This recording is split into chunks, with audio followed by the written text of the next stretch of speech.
मैं अपनी जर्नल में बस एक लाइन लिखता हूं कि मुझे 10 बिलियन कमाने हैं। लेकिन तभी मेरी नज़र नीचे पड़ती है, जहां मेरे पैरों के पास एक और जर्नल पड़ी है जो बिल्कुल मेरी वाली की तरह दिखती है। जब मैं उसके अंदर का लिखा पढ़ता हूं तो मेरा दिमाग सुन्न हो जाता है। उसमें लिखा है, डियर ग्रैंडपा, मुझे आपके सामान में ये संभल कर रखी हुई नोटबुक मिली। मैंने आपका आइडिया देखा। आप एक जीनियस हैं। अब टेक्नोलॉजी चीज़ों को समय में पीछे भेज सकती है, लेकिन इस टेक्नोलॉजी में एक बड़ी कमी है। ये बहुत ज़्यादा महंगी है। हमारे परिवार की गरीबी दूर करने के लिए मैंने अपनी आखिरी पाई तक खर्च कर दी है, ताकि मैं आपको ये आंसर जर्नल भेज सकूं। ये आंसर जर्नल आपकी क्वेश्चन नोटबुक से बिल्कुल मैच करती है। दोनों में ठीक 100 पेजेस हैं और हर पेज आपकी नोटबुक के मैचिंग पेज के हिसाब से है, जो उस पेज पर पूछे गए सवाल का जवाब देता है। जो पेज आप अभी पढ़ रहे हैं वो क्वेश्चन नोटबुक के पेज 1 का जवाब है। अपनी पहली दौलत कहाँ से हासिल करें? दर्ज इतिहास के मुताबिक इस पेज को लिखने के 3 दिन बाद नॉर्थ में एक रीजनल कॉन्फ्लिक्ट शुरू हो जाएगा। वो कॉन्फ्लिक्ट जोन एक बहुत बड़ा ऑयल प्रोड्यूसिंग रीजन है। इसलिए इंटरनेशनल ऑयल प्राइसेस आज के $30 अब बैरल से बढ़कर 21 दिनों में $150 बैरल तक पहुंच जाएंगे। मुझे ये बताने की जरूरत नहीं है कि इससे पैसे कैसे कमाने हैं, है ना? एक आखिरी बात, आप चाहे जो भी करें, इस जर्नल में आगे के पन्ने मत पलटिएगा। आपको पहले अपनी नोटबुक में अपना सवाल लिखना होगा और उसके बाद ही आंसर जर्नल के मैचिंग पेज को देखना होगा। अगर आप आगे बढ़ गए तो उसके बाद का हर पन्ना हमेशा के लिए ब्लैंक हो जाएगा और आपको फिर कभी कोई जवाब नहीं मिलेगा। इसे याद रखिएगा, इसे याद रखिएगा। मैं अपने सामने रखी इन 2 जर्नल्स को फटी आंखों से देखता रह जाता हूँ। ये सदमा शब्दों से परे है। जो आप दिल में रखते हैं उसकी गूंज कहीं न कहीं जरूर सुनाई देती है। किसी ने सच में मेरी दुआ सुन ली और भविष्य से एक जर्नल भेज दी। ये पागलपन है? मैं अपना फोन निकालता हूँ और जल्दी से इंटरनेशनल न्यूज स्कैन करता हूँ। दुनिया में पूरी तरह शांति है। दूर दूर तक युद्ध का कोई नामो निशान नहीं है। हालांकि इंटरनेशनल क्रूड ऑयल प्राइसेस उस जर्नल से बिल्कुल मैच कर रहे हैं, $30 बैरल। अगर जर्नल की बात सही है और 21 दिनों में कीमत $150 बैरल तक पहुंच जाती है, तो ये पूरे 5 गुना की बढ़ोतरी होगी। इस पर यकीन करना नामुमकिन जैसा है। लेकिन मेरे ठीक सामने रखी ये जर्नल मुझे बार बार याद दिला रही है कि यह सच है। ये कोई सपना नहीं है। सोच रहा है international crude oil futures market में अपना सब कुछ लगा दो। लेकिन क्या होगा अगर जर्नल की जानकारी गलत निकली? तब तो मैं अपना सब कुछ खो दूंगा। अब भी थोड़ा हिचकिचाते हुए मैं ये देखने के लिए एक बार और टेस्ट करने का फैसला करता हूँ कि क्या भविष्य की ये जर्नल सच बोल रही है। मैं क्वेश्चन नोटबुक के पेज 2 पर जाता हूँ। मैं अपना पेन उठाता हूँ और लिखता हूँ, मुझे कैसे पता चलेगा कि तुम सच कह रहे हो? मुझे कुछ ऐसी न्यूज़ दिखाओ जो अभी तक नहीं हुई है। ये लिखने के बाद मैं एक गहरी सांस लेता हूँ और आंसर जर्नल उठाता हूँ। अगला पन्ना पलटता हूँ, पेज 2। ठीक है, मुझे आपके लिए हिस्टोरिकल रिकॉर्ड्स चेक करने दीजिए। आज दोपहर 3:29 जापान के होकाइडो के तट पर 5 मैग्नीट्यूड का एक अर्थक्वेक आएगा। मैं पढ़ना खत्म करता हूँ और अपना फोन निकालता हूँ। इस वक्त दोपहर के ठीक 3 बजे हैं। मैं न्यूज़ सर्च करता हूँ, कहीं कोई सुराग नहीं है। मैं बेचैनी से आधे घंटे तक इंतजार करता हूँ, बार बार रिफ्रेश करता रहता हूँ। तभी चाइना अर्थक्वेक नेटवर्क एक ब्रेकिंग अलर्ट पोस्ट करता है। ये पक्का हो गया है कि आज दोपहर 3:29 जापान के होकाइडो के पास 142 ईस्ट 45.8 नॉर्थ कोऑर्डिनेट्स पर 5.9 मैग्नीट्यूड का अर्थक्वेक आया है। मैं खुशी से अपनी मुट्ठी हवा में लहराता हूँ। अर्थक्वेक सच में आ गया। लोकेशन और टाइम बिल्कुल सटीक है। आज की टेक्नोलॉजी के साथ इतनी पहले अर्थक्वेक को प्रेडिक्ट करने का कोई तरीका नहीं है। ऐसा लगता है कि भविष्य के मेरे वंशजों ने सच में ये आंसर जर्नल पीछे भेजी थी और इस जर्नल की वजह से इतिहास में जरा सा भी बदलाव नहीं आया है। सब कुछ अपने तय वक्त पर ही हो रहा है। ये मेरे लिए सबसे अच्छी खबर है। इतिहास नहीं बदला है, जिसका मतलब है कि भविष्य के बारे में जर्नल की जानकारी बिल्कुल सही है। 3 दिनों में नॉर्थ में सच में युद्ध छिड़ जाएगा और इंटरनेशनल क्रूड ऑयल फ्यूचर्स 30 से बढ़कर $150 हो जाएंगे। अब बारी है प्लानिंग की। 21 दिनों के अंदर मेरी कैपिटल 5 गुना बढ़ सकती है। इसमें लेवरेज जोड़ दूं तो रिटर्न्स की कोई सीमा नहीं होगी। लेकिन इस सब के लिए एक अच्छी खासी स्टार्टिंग कैपिटल की जरूरत है। किस्मत से मैंने 3 साल पहले कॉलेज ग्रेजुएट किया था। मैंने खुद तो ज्यादा पैसे नहीं कमाए हैं, लेकिन मेरा परिवार खुशहाल है। मेरे माता पिता ने मुझे रांगन में एक अपार्टमेंट और एक कार खरीद कर दी थी। अब जब मेरे पास अपने रिटर्न्स को बढ़ाने के लिए भविष्य की इनसाइडर नॉलेज है, तो जाहिर है कि मैं अपना सब कुछ दांव पर लगा रहा हूं। जहां तक इस इन्वेस्टमेंट के लिए अपने परिवार से पैसे मांगने की बात है, मैंने उसके खिलाफ फैसला किया है। भविष्य के जर्नल का ये राज मैं किसी को नहीं बताना चाहता। अगर मैं अचानक अपने परिवार से इंटरनेशनल फ्यूचर्स में ट्रेड करने के लिए पैसे मांगूंगा, तो शायद उन्हें लगेगा कि मैं किसी स्कैम में फंस गया हूं। न केवल मुझे पैसे नहीं मिलेंगे, बल्कि वे मेरी कार और अपार्टमेंट भी जब्त कर सकते हैं। और अगर मैंने इन्वेस्टमेंट का यह मौका गंवा दिया, तो जर्नल की जानकारी पूरी तरह बेकार हो जाएगी। कौन जानता है कि अपनी किस्मत बनाने का अगला मौका कब मिलेगा। अपना मन बनाकर मैं तुरंत एक्शन लेता हूँ और बैंक से कांटेक्ट करता हूँ ताकि अपने अपार्टमेंट और कार को तुरंत गिरवी रख सकूं। कई कॉल्स करने के बाद जो जवाब मिला वो संतोषजनक नहीं था। मार्केट वैल्यू के हिसाब से मेरे अपार्टमेंट और कार की कीमत करीब 4.5 मिलियन युआन है, लेकिन मेरी कम रीपेमेंट कैपेसिटी को देखते हुए बैंक उन एसेट्स के बदले सिर्फ 3 मिलियन ही देगा और अप्रूवल प्रोसेस में कम से कम 1 हफ्ता लगेगा। मेरे लिए इस वक्त ही पैसा है, बैंक लोन से बात नहीं बनने वाली। इसलिए सबसे आसान और सीधा रास्ता यही है कि अपार्टमेंट और कार दोनों को बेच दिया जाए। पैसे की धमक अपना काम करती है और रियल एस्टेट एजेंट्स तेजी से काम करते हैं। अगले ही दिन अपार्टमेंट और कार दोनों के लिए खरीदार मिल जाते हैं। कुल 4.5 मिलियन की एसेट्स नकद 4 मिलियन में बिक जाती हैं, जो तुरंत मेरे अकाउंट में आ जाते हैं। क्योंकि मुझे पैसों की सख्त जरूरत है, इसलिए कीमत थोड़ी कम मिली है, लेकिन मुझे इसका जरा भी दुख नहीं है क्योंकि मैं जानता हूं कि यह 4 मिलियन बस एक छोटा सा लेवर है। मुझे एक आधार दो और मैं पूरी दुनिया को हिला सकता हूं, एक चमत्कार कर सकता हूं। जैसे ही मैं बायर के साथ एग्रीमेंट साइन कर रहा होता हूं, तभी मेरा फोन बजता है। मैं कॉल उठाता हूं और दूसरी तरफ से मेरी गर्लफ्रेंड सेरेना की मीठी और नखरे भरी आवाज आती है। बेब, क्या कर रहे हो? मैं अपनी ठुड्डी के नीचे फोन दबाकर सेल कॉन्ट्रैक्ट साइन करते हुए कहता हूं, मैं अभी थोड़ा बिजी हूं। क्या बात है बेब? दूसरी तरफ सेरेना को इस बात से कोई फर्क नहीं पड़ता कि मैं क्या कर रहा हूं। वो उसी मीठी आवाज में बोलती रहती है, बेब, मैंने आज मॉल में ये गुची बैग देखा, ये बहुत सस्ता है, सिर्फ 20,000 का, मुझे ये गिफ्ट में चाहिए। सेरेना जानती है कि मेरा परिवार अमीर है, मैंने हमेशा उसे महंगे गिफ्ट्स दिए हैं, इसलिए अब वो अपना चाम चला रही है। लेकिन मैंने अभी अभी फ्यूचर्स मार्केट के लिए पैसा जुटाने के लिए अपना अपार्टमेंट और कार बेची है। अपनी ताकत को तब के लिए बचाकर रखो जब उसकी सबसे ज्यादा जरूरत हो। अभी 20,000 खर्च करने का मतलब है कि 21 दिनों में मेरे रिटर्न्स 1 मिलियन कम हो सकते हैं, इसलिए मैं उसे मना कर देता हूँ, बेब, मैं अभी एक प्रोजेक्ट पर काम कर रहा हूँ, मेरे पास अभी ज्यादा कैश नहीं है। जैसे ही कुछ दिनों में पैसे वापस आएंगे मैं तुम्हारे लिए खरीद दूंगा, सबसे महंगा वाला, पक्का। लेकिन जैसे ही वो मुझे मना करते हुए सुनती है, सेरेना का पूरा मूड बदल जाता है। वो चिल्लाती है, मुझे कोई फर्क नहीं पड़ता, मुझे ये अभी चाहिए।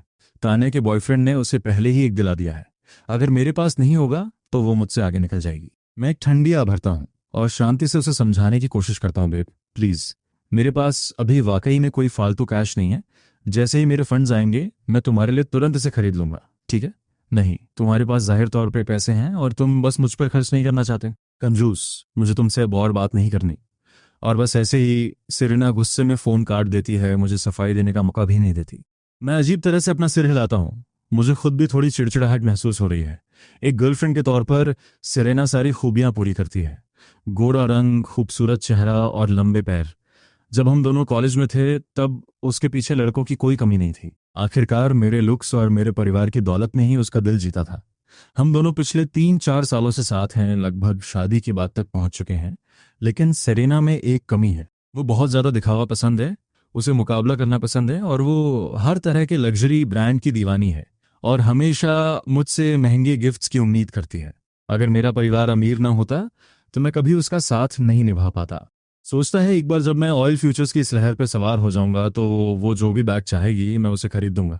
अपने आप से कुछ शब्द बड़बड़ाते हुए मैं आखिरकार कॉन्ट्रैक्ट साइन कर लेता हूँ। थोड़ी ही देर में मेरे फोन पर एक नोटिफिकेशन आता है, मैसेज कंफर्म करता है, बिक्री से मिले 4 मिलियन कैश जमा हो गए हैं। ये पहले से ही बहुत पैसा है, लेकिन ये मौका जिंदगी में एक बार मिलने वाला है। बेहतर होगा कि मैं जितना हो सके उतना तैयार रहूं। रुको डेविन, उसने जो पैसे मुझसे उधार लिए थे मुझे पहले उन्हें वापस ले लेना चाहिए। अगर उसे बाद में जरूरत पड़ी तो मैं उसे फिर से उधार दे सकता हूँ। डेवन का ख्याल आते ही मेरी आंखें चमक उठती हैं।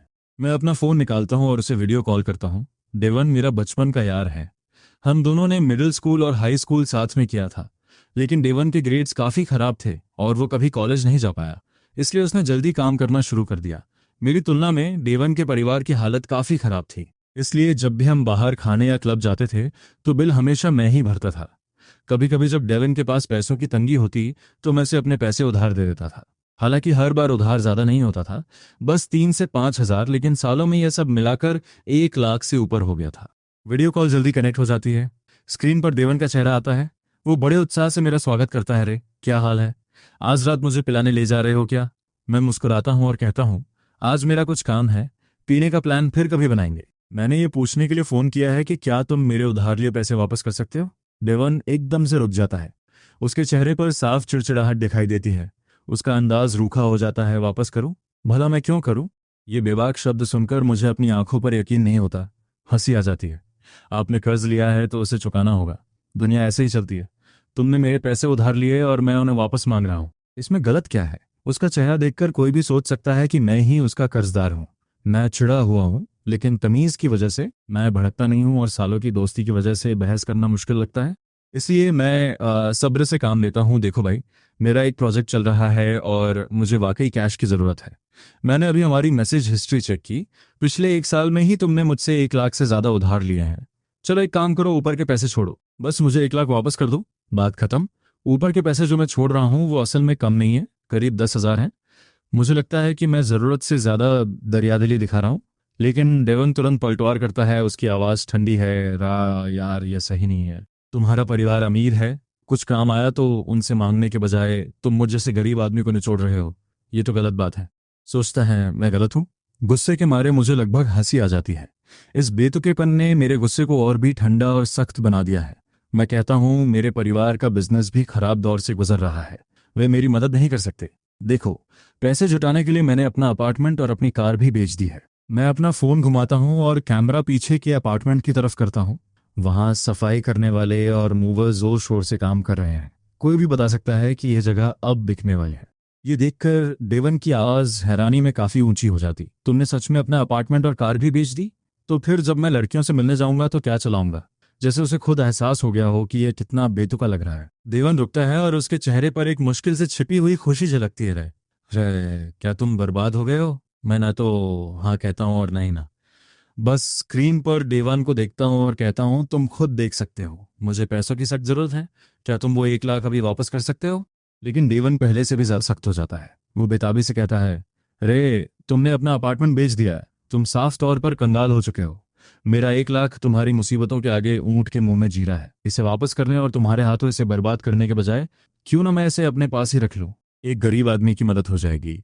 इतने सालों बाद हम भाई जैसे ही तो हैं। देखो, बहुत हो गया, अब और मत मांगना। मैं तुम्हें पैसे वापस नहीं कर रहा, बाय। और इसके साथ ही खटाक, डेवन साफ और ठंडे तरीके से फोन काट देता है। मैं वहां सन्न रह जाता हूँ। कोई इतना बेशर्म कैसे हो सकता है? जो पैसे उधार लेता है वो ऐसे बर्ताव कर रहा है जैसे वो मुझ पर एहसान कर रहा हो और पैसे देने वाला गिड़गिड़ा रहा है। ये कैसी दुनिया है? इस वक्त मुझे गुस्सा भी नहीं आ रहा है। ये सब बहुत ही बेतुका और अजीब लग रहा है। मैंने कभी नहीं सोचा था कि डेवन के दिमाग में इतने सालों की दोस्ती 1 लाख रुपए के सामने टिक नहीं पाएगी। मैं उसकी सोच को अच्छी तरह पढ़ सकता हूँ। अब जब मैं कंगाल हो गया हूँ तो मैं कभी दोबारा खाने और पीने का बिल नहीं भरूंगा, लड़कियों को पटाने के लिए क्लब नहीं जाऊंगा या उसे और पैसे उधार नहीं दूंगा। मेरा कंगाल रूप उसके लिए बेकार है। इसलिए डेवन के लिए मैंने अपनी सारी वैल्यू खो दी है। मुझसे इतना साफ रिश्ता तोड़ना, यहाँ तक कि दोस्ती का पुल जला देना, उसके तर्क में सही बैठता है। आखिरकार इस दुनिया में उधार दिए हुए पैसे वापस पाना लगभग नामुमकिन है, वरना इतने सारे कर्जखोर बाहर क्यों घूम रहे होते? और इसके ऊपर मैंने डेवन को जो भी कर्ज दिया था वो सब डिजिटल ट्रांसफर था, कोई लिखित कागजात नहीं थे। देवान को यह अंदाजा नहीं है कि मैं कंगाल नहीं हूँ। मैं तो अपने मुनाफे को बढ़ाने के लिए ज्यादा से ज्यादा कैपिटल जुटा रहा हूँ। 1 महीने बाद जब मैं ऑयल फ्यूचर्स के इस खेल से पैसे निकालूंगा तो मैं बस देवान के चेहरे के भाव देखना चाहता हूँ। मैंने तय किया है कि वक्त आने पर मैं कोई कसर नहीं छोड़ूंगा। सबसे अच्छे लॉयर को बुलाकर देवान को अदालत ले जाऊंगा और अपनी आखिरी पाई वापस लूंगा। अगर आप बुराई का जवाब अच्छाई से देते हैं तो अच्छाई का बदला कैसे चुकाएंगे? अच्छाई का बदला अच्छाई से दें और बुराई का बदला इंसाफ से। देवा ने जो पैसे मुझसे लिए हैं वो इतनी जल्दी वापस नहीं आने वाले। मेरी उंगली फोन की स्क्रीन को स्क्रॉल करती है और एक दूसरे दोस्त की प्रोफाइल पिक्चर पर रुक जाती है। ट्रेविस। देवन की तरह ट्रेविस भी सालों पुराना दोस्त है। उसने देवन के 1 लाख जितने पैसे तो उधार नहीं लिए हैं, लेकिन वक्त के साथ वो भी 10,000 से ज्यादा हो गए हैं। रे सोचता है कि सबसे पहले उसे ट्रेविस से अपने पैसे वापस लेने चाहिए।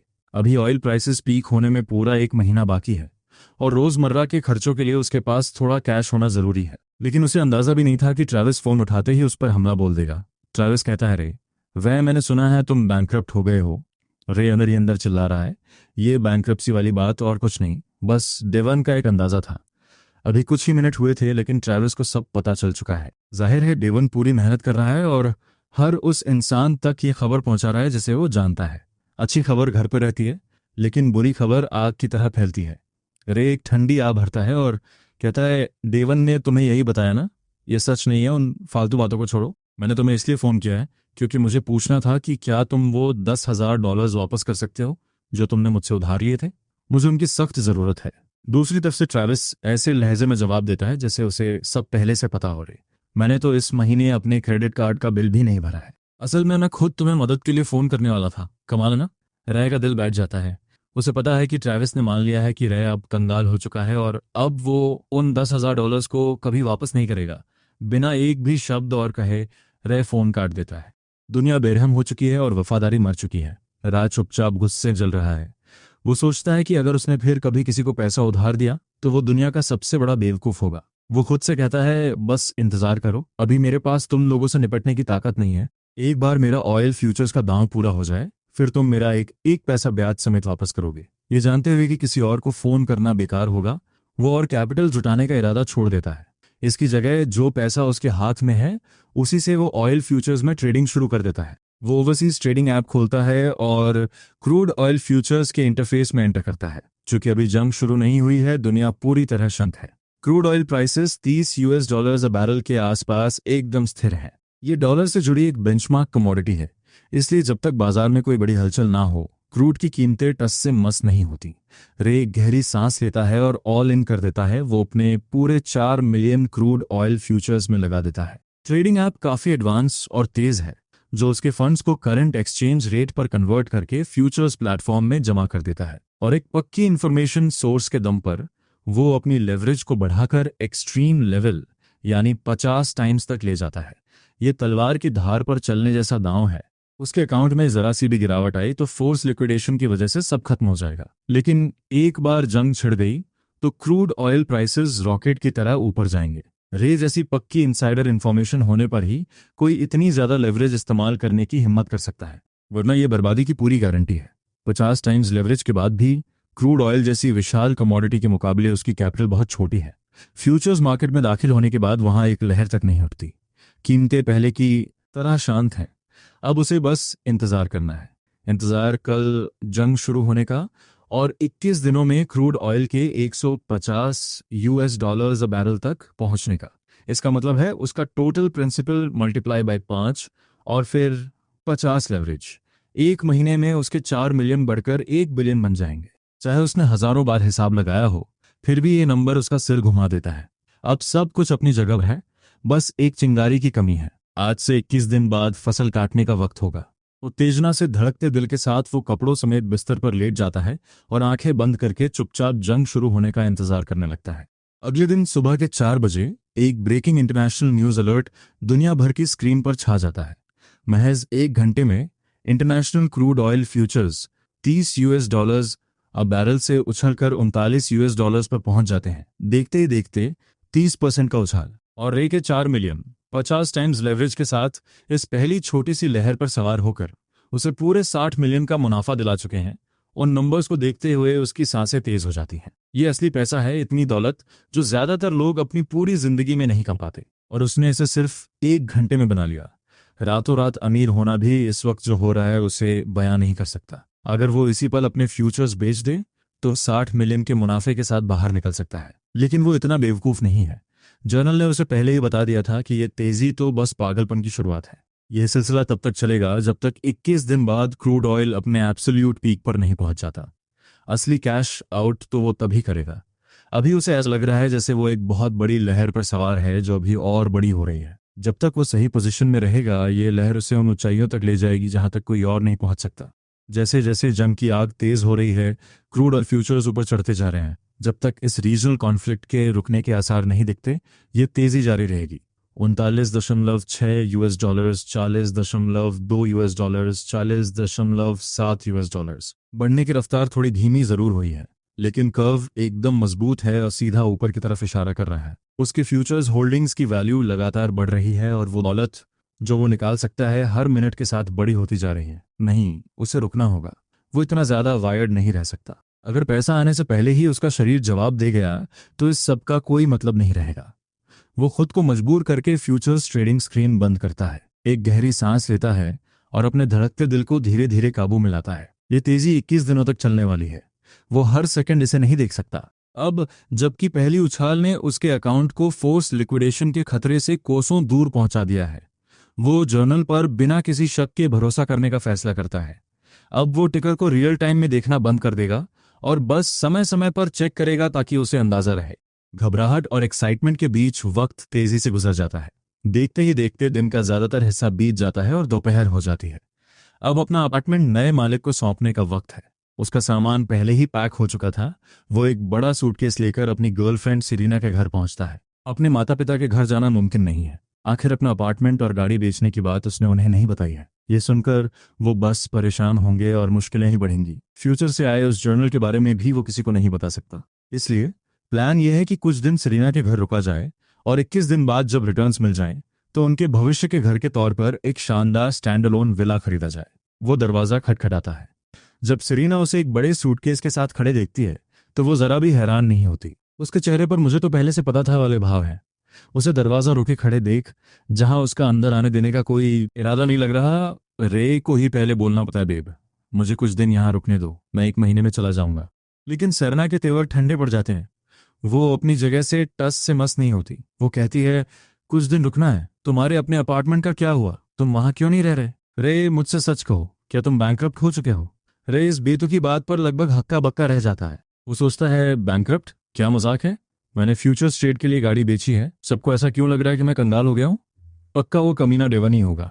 उसे लग रहा है कि वो अब एक गिरा हुआ बाज है जिसकी इज्जत एक मुर्गी से भी कम है। डेवन खुशी खुशी ये खबर हर जगह फैला रहा है। अब तो उसकी अपनी गर्लफ्रेंड भी इस पे यकीन कर रही है। उनमें से कोई नहीं जानता कि इतने कम समय में उसके क्रूड ऑयल फ्यूचर्स ने उसे 60 मिलियन से ज्यादा कमा कर दे दिए हैं। उसे बस सेरेना को सच बताना है और ये गलत फहमी तुरंत दूर हो जाएगी। रे मुस्कुराते हुए समझाता है, डेवन ने तुम्हें बताया कि मैं बैंकरप्ट हूँ। वो अपनी हद पार कर रहा है। असल में मेरा एक फ्यूचर्स प्रोजेक्ट चल रहा है।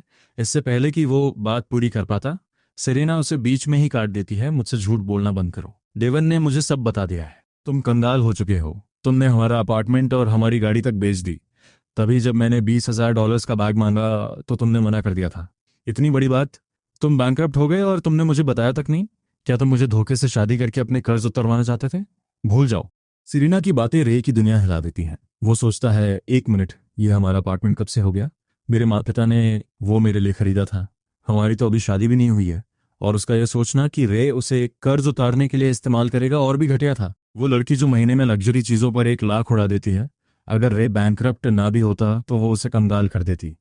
उसने कभी सपने में भी नहीं सोचा था कि जिस औरत के साथ वो 3-4 साल से था, जिससे वो शादी करने वाला था, वो ऐसी निकलेगी। बस एक अफवाह और एक ठुकराए हुए हैंडबैग की वजह से वो उसे छोड़ने के लिए इतनी उतावली हो गई। लोग कहते हैं कि प्यार बड़ी परीक्षाओं में टिक नहीं पाता, लेकिन यहाँ तो परीक्षा शुरू भी नहीं हुई थी और सेरेना पहले ही टूट गई। सेरेना हाथ बांधे खड़ी उसे परेशान होते हुए देख रही है। उसके चेहरे पर एक ठंडी मुस्कान है और वो कहती है, देखो तुम घबरा रहे हो ना? शुक्र है डेवन ने मुझे वक्त रहते तुम्हारी बैंकरप्सी के बारे में बता दिया, वरना अगर तुम मुझे धोखे से शादी के जाल में फंसा लेते तो मेरी तो जिंदगी ही बर्बाद हो जाती। आज से मेरा तुमसे कोई लेना देना ही है। मेरे दरवाजे से हट जाओ अभी। अपनी बात खत्म होने से पहले ही सेरेना अंदर चली जाती है और दरवाजा जोर से पटक देती है। रे बाहर अकेला सन्न खड़ा रह जाता है। 3-4 साल का प्यार एक पल में खत्म हो गया। बस एक अफवाह की वजह से वो औरत पीछे हट गई जो उसके साथ 7 फेरे लेने वाली थी। और वो दोस्त जिन्हें उसने अपना सब कुछ माना, वो भी गिरगिट की तरह रंग बदल गए और बेशर्मी से उधार लौटाने से मना कर दिया। कुछ लोग तो स्क्रीन पर उसका नाम देखते ही फोन काट रहे हैं। जब आपके पास पैसा नहीं होता तो कोई आपको नहीं जानता, और जब पैसा होता है तो अजनबी भी आपको अपना कहने लगते हैं। अगर रे वाकई में बैंकरप्ट होता तो यह पल उसे तोड़ देता। लेकिन वो असल में कंगाल नहीं है। कंगाल होना तो दूर, सिर्फ एक दिन में उसने 60 मिलियन से ज्यादा का मुनाफा कमा लिया है और 21 दिनों में उसके पास अपनी जिंदगी की सबसे बड़ी दौलत होगी। उसे पता है कि अगर वो सेरेना को सब सच सच बता दे या अपने फ्यूचर्स अकाउंट का स्क्रीनशॉट दिखा दे तो ये करोड़ों का मुनाफा उसका गुस्सा एक पल में गायब कर देगा। वो तुरंत दुनिया की सबसे प्यारी और समझदार मंगेतर बन जाएगी। लेकिन स्कार गजाफ, इनकाफ टुएक, सक्सटेन कवरती, रिड, सबके बाद रे सिर्फ एक कड़वी मुस्कान के साथ रह जाता है। अब उसका सेरेना को कुछ भी समझाने का कोई इरादा नहीं है। वो सोचता है कि चलो अच्छा ही हुआ, इस झूठी अफवाह ने कम से कम उसके आसपास के लोगों का असली चेहरा तो दिखा दिया। उसके अंदर भावनाओं का कोई तूफान नहीं है, बस एक सन्नाटा है। सेरेना के अपार्टमेंट के नीचे खड़े होकर वो पल भर के लिए खुद को खोया हुआ महसूस करता है। उसका प्लान था कि अपार्टमेंट बेचकर वो सेरेना के यहाँ रहेगा और फिर ऑयल फ्यूचर्स के मुनाफे से एक बड़ा विला खरीदेगा। उसने कभी नहीं सोचा था कि सेरेना उसे सड़क पर फेंक देगी। अचानक उसके पास रहने के लिए कोई जगह नहीं बची। दोस्तों के पास जाना मुमकिन नहीं है, क्योंकि डेवन जैसे तथाकथित बेस्ट फ्रेंड्स ने खबर सुनते ही उससे मुंह मोड़ लिया है। माता पिता के पास जाने पर उन्हें अपार्टमेंट और कार की बात समझाना सिरदर्द होगा और वो उन्हें परेशान नहीं करना चाहता। सब कुछ सोचने के बाद वो एक होटल में रुकने का फैसला करता है। उसने 4 मिलियन भले ही फ्यूचर्स मार्केट में लगा दिए हों, लेकिन उसके पास इमरजेंसी के लिए थोड़ी सेविंग्स बची है। कम से कम उसे सड़क पर नहीं सोना पड़ेगा। जैसे ही वो होटल के लिए गाड़ी बुलाने वाला होता है, उसका फोन बजता है। स्क्रीन पर नाम देखकर वो ठिठक जाता है। एलिस कॉलेज में उसकी क्लासमेट थी, बहुत ही शांत और संकोची लड़की जो हमेशा काले फ्रेम का चश्मा पहनती थी। कॉलेज में उनकी आपस में बहुत कम बात होती थी। रे हैरान है कि एलिस उसे अभी फोन क्यों कर रही है। वो फोन उठाता है और तुरंत एलिस की घबराई हुई आवाज आती है, रे तुम कहाँ हो, क्या तुम ठीक हो? उसकी आवाज में घबराहट साफ झलक रही है। रे उलझन में है, लेकिन सच बताता है, मैं शहर के वेस्ट साइड के एक मोहल्ले में हूँ, सब ठीक है, पर क्या हुआ, क्या बात है? ग्रेजुएशन के बाद उनकी शायद ही कभी बात हुई थी, इसलिए एलिस का ये अचानक फोन करना उसे पूरी तरह हैरान कर देता है। उसे ये नहीं पता था कि जब वो सिरेना की बिल्डिंग के नीचे खड़ा सोच रहा था कि कहाँ जाए, तब सिरेना ने खिड़की से उसके सूटकेस के साथ खड़े होने की एक फोटो खींच ली थी। उसने वो फोटो सोशल मीडिया पर इस कैप्शन के साथ डाल दी थी, इस लूजर ने अपना घर और गाड़ी बेच दी। बेघर और कंगाल होने के बाद भी यह मुझे धोखे से शादी में फंसाने की कोशिश कर रहा था। शुक्र है मैं अपनी बात पर अड़ी रही और कभी इसके साथ रहने नहीं आई। वो खुद को एकदम पाक साफ दिखाने की कोशिश कर रही है, जबकि हकीकत ये थी कि जब भी रे उसे नया हैंडबैग दिलाता, वो उसके लिए कुछ भी करने को तैयार रहती थी। अब वो ब्रेकअप का ऐलान करने में इतनी जल्दी में है कि खुद को पीड़ित साबित करना चाहती है। वो एक मासूम सी सेल्फी के साथ इस पोस्ट को खत्म करती है। एलिस की स्क्रीन पर इस वक्त वही पोस्ट दिख रही है। एलिस को खुद नहीं पता कि यह सब देखकर उसे इतना गुस्सा क्यों आ रहा है। बिना ज्यादा सोचे वो हिम्मत जुटाती है और कहती है, रे मैंने सुना कि तुम मेरा मतलब है तुम एक मुश्किल दौर से गुजर रहे हो। अगर तुम्हारे पास रहने की जगह नहीं है तो तुम मेरे साथ रह सकते हो, हम किराया बांट लेंगे। ये एक वाक्य कहने में एलिस की पूरी जान निकल गई। कहने के बाद उसने फोन को अपने सीने से जोर से चिपका लिया। उसे डर था कि कहीं रे उसकी तेज धड़कनों को फोन के जरिए सुन ना ले। रे एक पल के लिए सन्ने रह जाता है और फिर उसे समझ आता है कि एलिस ने भी वही बैंक्रप्सी वाली अफवाह सुन ली है। उसे लग रहा है कि शायद एलिस को भी पता चल चुका है कि सेरीना ने उसे घर से निकाल दिया है। उसे फिक्र है कि रे के पास अब रहने का कोई ठिकाना नहीं है और शायद वो डर रही है कि कहीं रे कोई तनाव में आकर कोई गलत कदम ना उठा ले।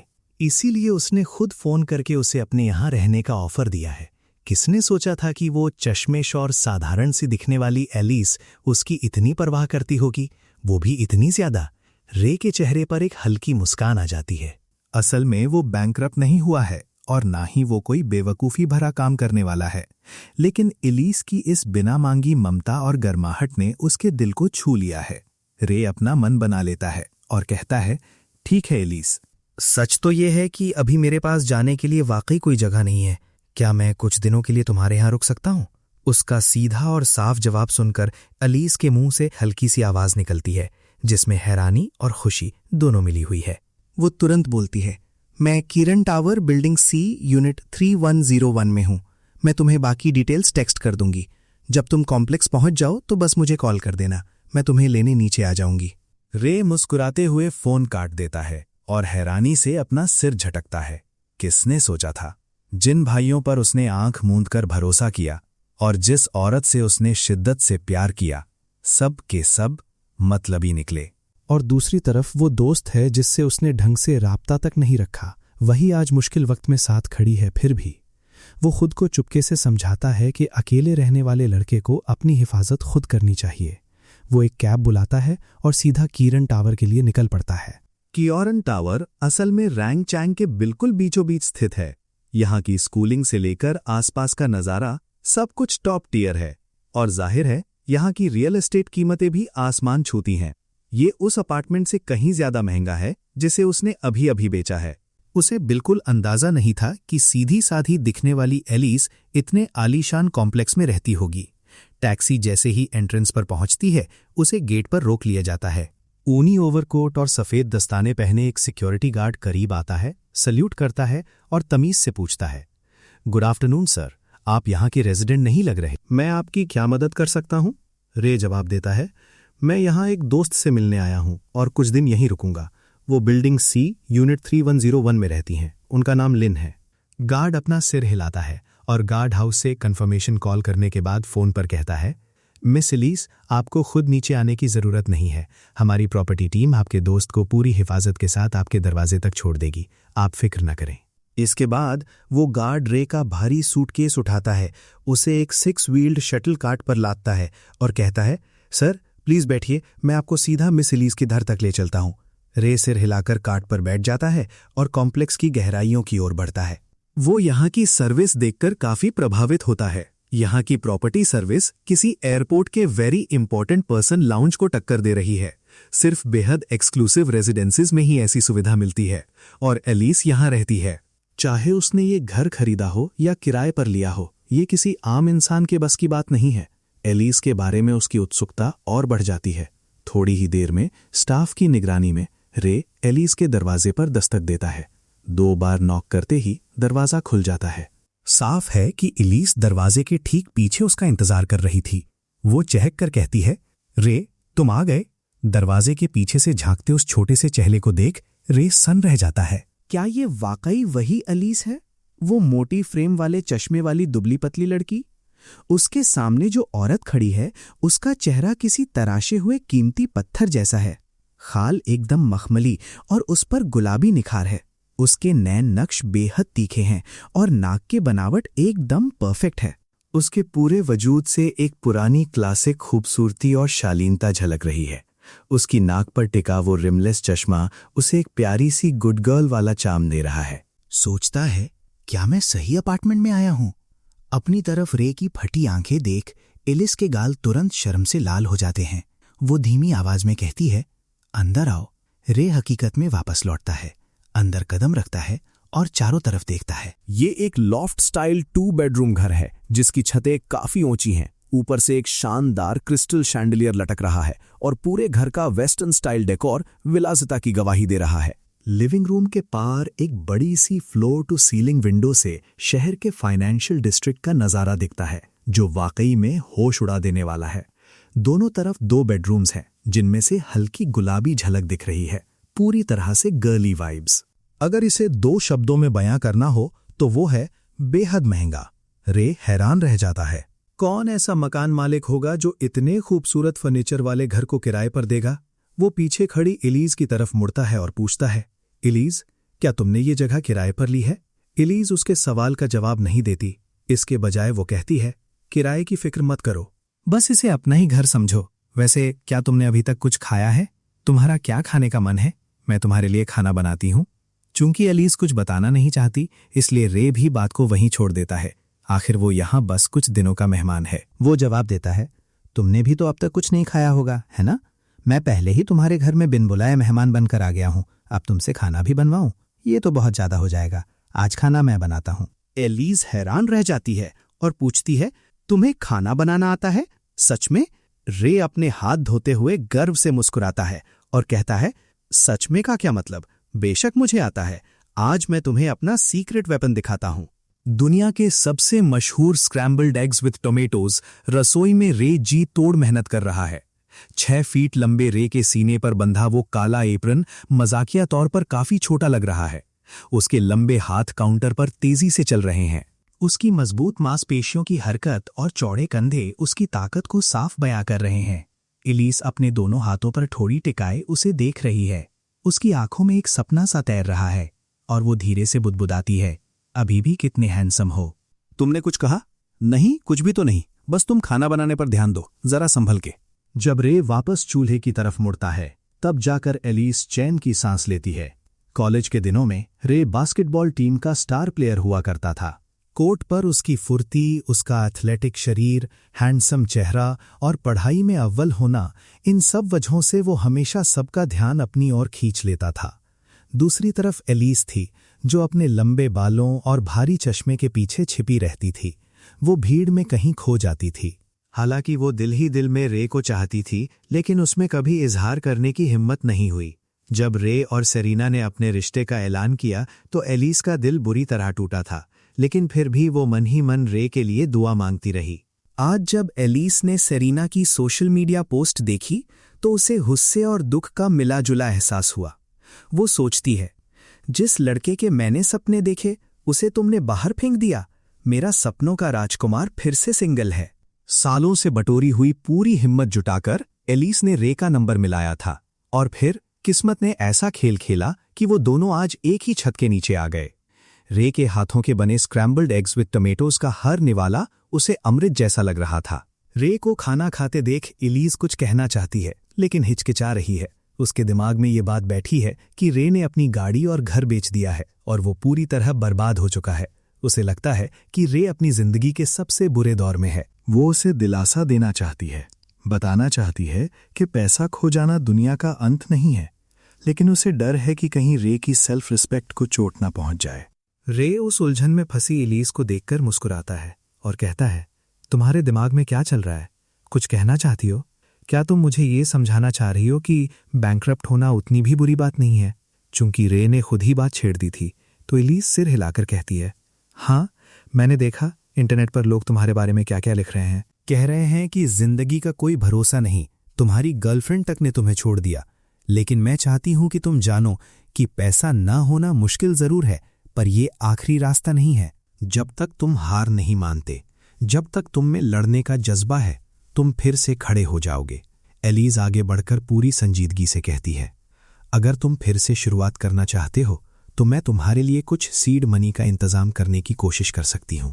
एलिस के मासूम और सच्चे चेहरे को देखकर रे भावुक हो जाता है।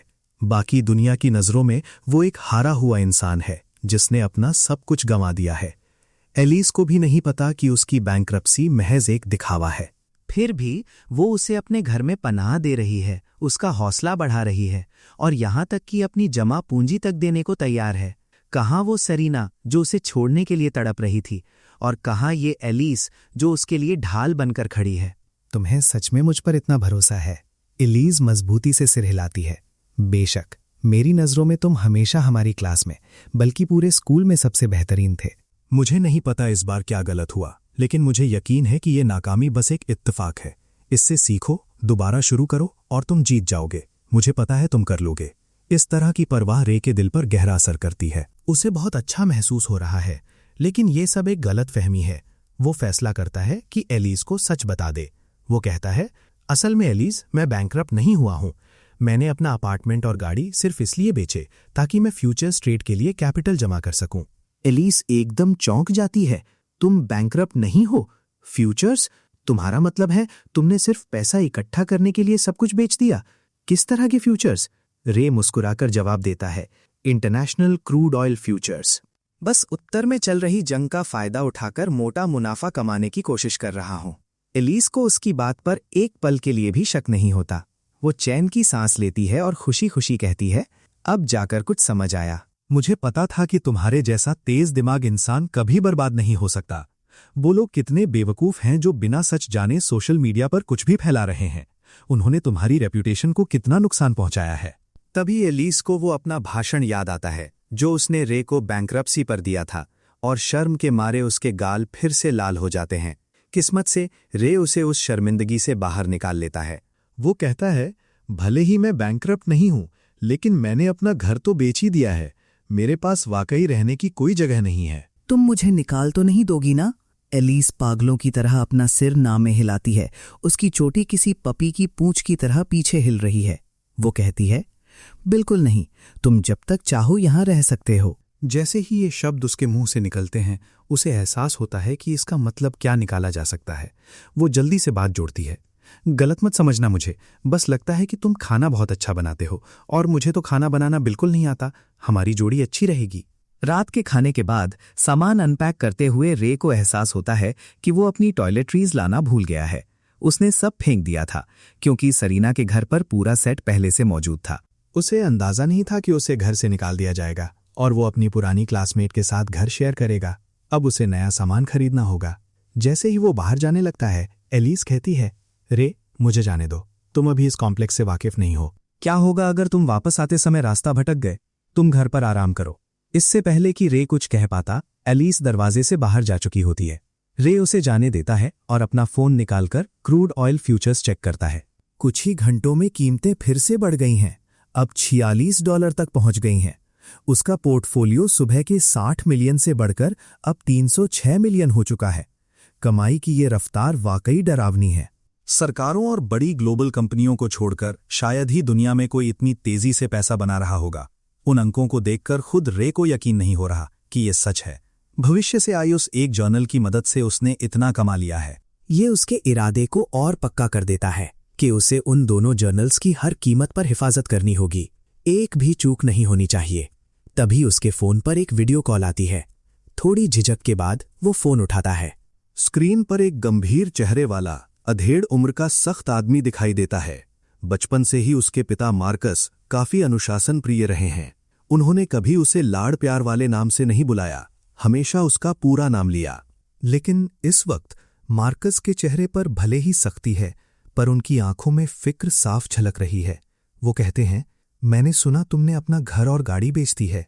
बिजनेस में फेल होना दुनिया का अंत नहीं है। सारा पैसा खो देना भी कोई बड़ी बात नहीं।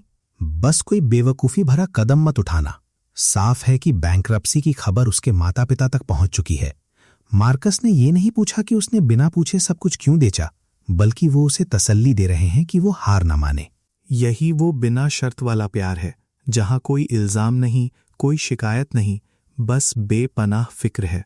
रे भावुक होकर कहता है, डैड शांत हो जाइए, बैंकरप्सी की बात महज एक अफवाह है। मैंने घर और गाड़ी जरूर बेची है, पर इसलिए क्योंकि मुझे एक प्रोजेक्ट के लिए कैपिटल चाहिए था। जैसे ही ये ट्रेड खत्म होगा मैं सब कुछ समझा दूंगी। भले ही उसका पैसा कई गुना बढ़ चुका है, पर वो अभी फ्यूचर्स ट्रेड का जिक्र नहीं करता। वो चाहता है कि जब हाथ में असली पैसा हो तभी सब बताए, वरना कोरी बातें उनकी फिक्र और बढ़ा देंगी। अपने बेटे को जोश और अच्छी हालत में देखकर मार्कस को सुकून मिलता है। वो एक बार अपनी आवाज में हामी भरते हैं और फोन अपनी पत्नी को थमा देते हैं।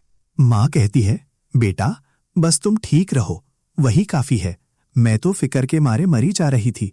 मैंने सुना तुम्हारा सरीना से ब्रेकअप हो गया। अच्छा हुआ पीछा छूटा, मुझे वो कभी पसंद नहीं थी।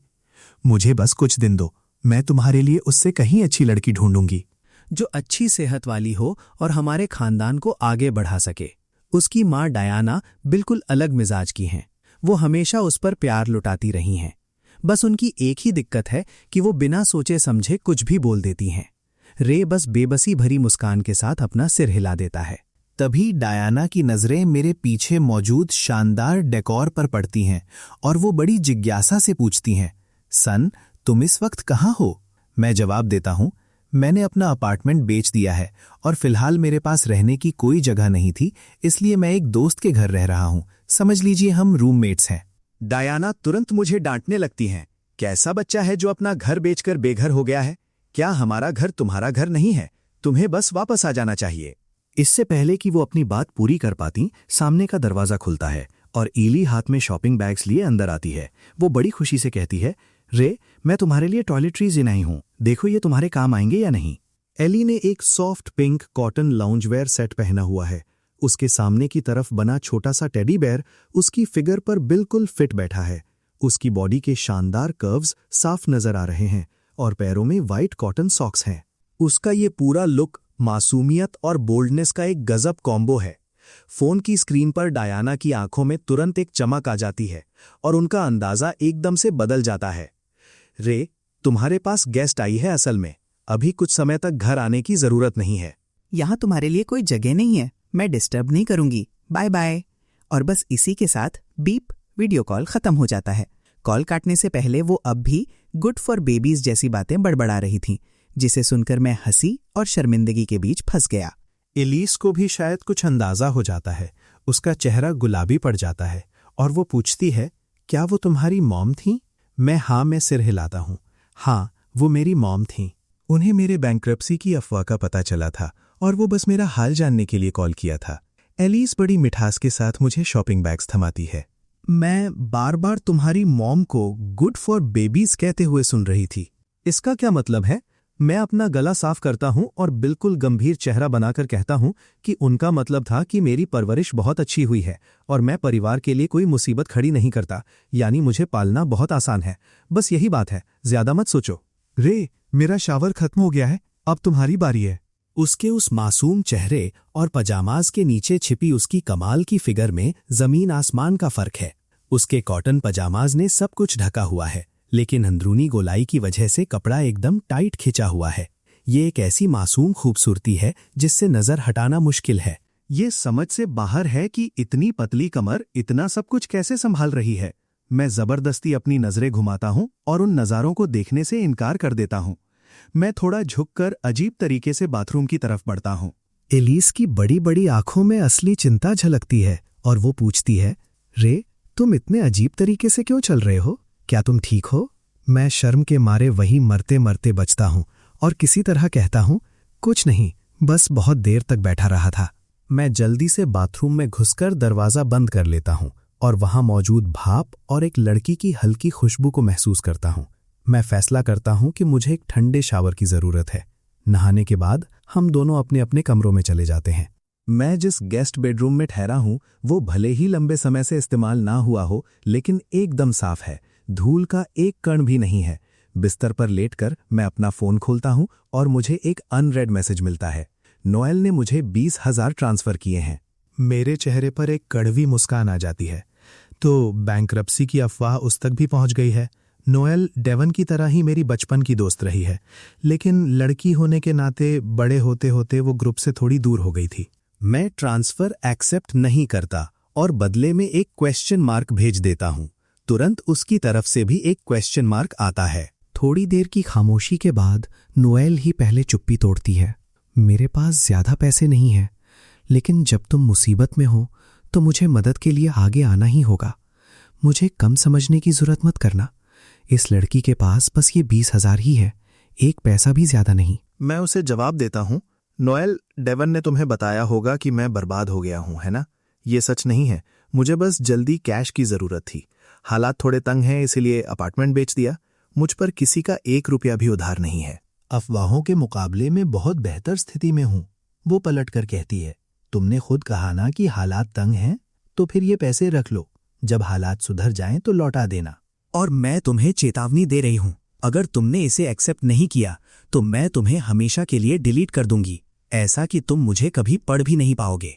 नोएल को इतनी जिद करते देख मुझे समझ आता है कि उसे मेरी कहानी पर यकीन नहीं है। आखिरकार मेरे बचपन के दोस्तों के बीच मैं ही हमेशा सबसे ज्यादा कामयाब और सुलझा हुआ इंसान था। अब मैंने अपनी कार और अपार्टमेंट बेच दिया है और मेरी फियांसे ने मुझे घर से निकाल दिया है। इस गिरावट ने लोगों को गॉसिप करने का मौका दे दिया है और कुछ ने तो मनगढ़ंत कहानियां भी बना ली हैं। कोई कहता है मैं पुल के नीचे सोने की जगह के लिए बेघरों से लड़ पड़ा और उन्होंने मुझे अधमरा कर दिया। कोई और दावा करता है मैंने अंचुन ब्रिज से छलांग लगा दी और रेस्क्यू टीम अभी भी नदी में तलाश कर रही है। और कोई कहता है मैंने एक होस्ट क्लब में एस्कॉर्ट के तौर पर काम करना शुरू कर दिया है। बिल्कुल बकवास।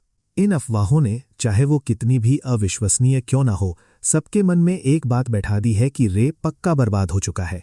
इन सब के बावजूद नोएल अभी भी मुझे ये 20,000 भेजने पर अड़ी हुई है। वो इस बात के लिए तैयार है कि उसे ये पैसे शायद कभी वापस ना मिले। नोएल एक बैंक में काम करती है, लेकिन उसकी सैलरी ज्यादा नहीं है। उसे अपनी बीमार माँ का भी ख्याल रखना पड़ता है, जो घर में अकेली रहती हैं। उस पर बोझ बहुत ज्यादा है। वो 20,000 शायद नोएल की पाई पाई जोड़कर की गई बचत है और उसने बिना सोचे वो मुझे भेज दी। दुनिया में सच्ची वफादारी अभी भी मौजूद है। चूंकि नोएल ना सुनने को तैयार नहीं है, इसलिए मैं एक्सेप्ट पर टैप कर देता हूं। डिंग, 20,000 मेरे वॉलेट में आ जाते हैं। मैं अब सफाई देने में अपनी ऊर्जा बर्बाद नहीं करता। इस वक्त मैं लोगों को कितना भी बताऊं कि मैं बैंकरप्ट नहीं हूं, शब्दों में कोई ताकत नहीं है। एक बार जब रिटर्न्स मेरे अकाउंट में आ जाएंगे तो सच खुद ब खुद सामने आ जाएगा। इस 20,000 के साथ साथ मैंने नोएल की नेकदिली को भी स्वीकार कर लिया है। डेवन जैसे किसी इंसान के मुकाबले जो कर्ज चुकाने से मना करता है और मेरी बदनामी के लिए अफवाहें फैलाता है, नोएल की दयालुता बहुत कीमती है। अच्छाई का बदला अच्छाई से और क्रूरता का बदला न्याय से देना चाहिए। जहां तक डेविन और ट्रैविस जैसे लोगों की बात है जो उधार चुकाने से भाग रहे हैं और गिरते हुए को लात मार रहे हैं, मैं उनमें से एक एक को याद रखूंगा। जल्द ही मैं सबका हिसाब चुकता कर दूंगा। लेकिन नोएल जैसे इंसान के लिए, जिसने जरूरत के समय मेरी मदद की, मैं उसे सब कुछ लौटा दूंगा।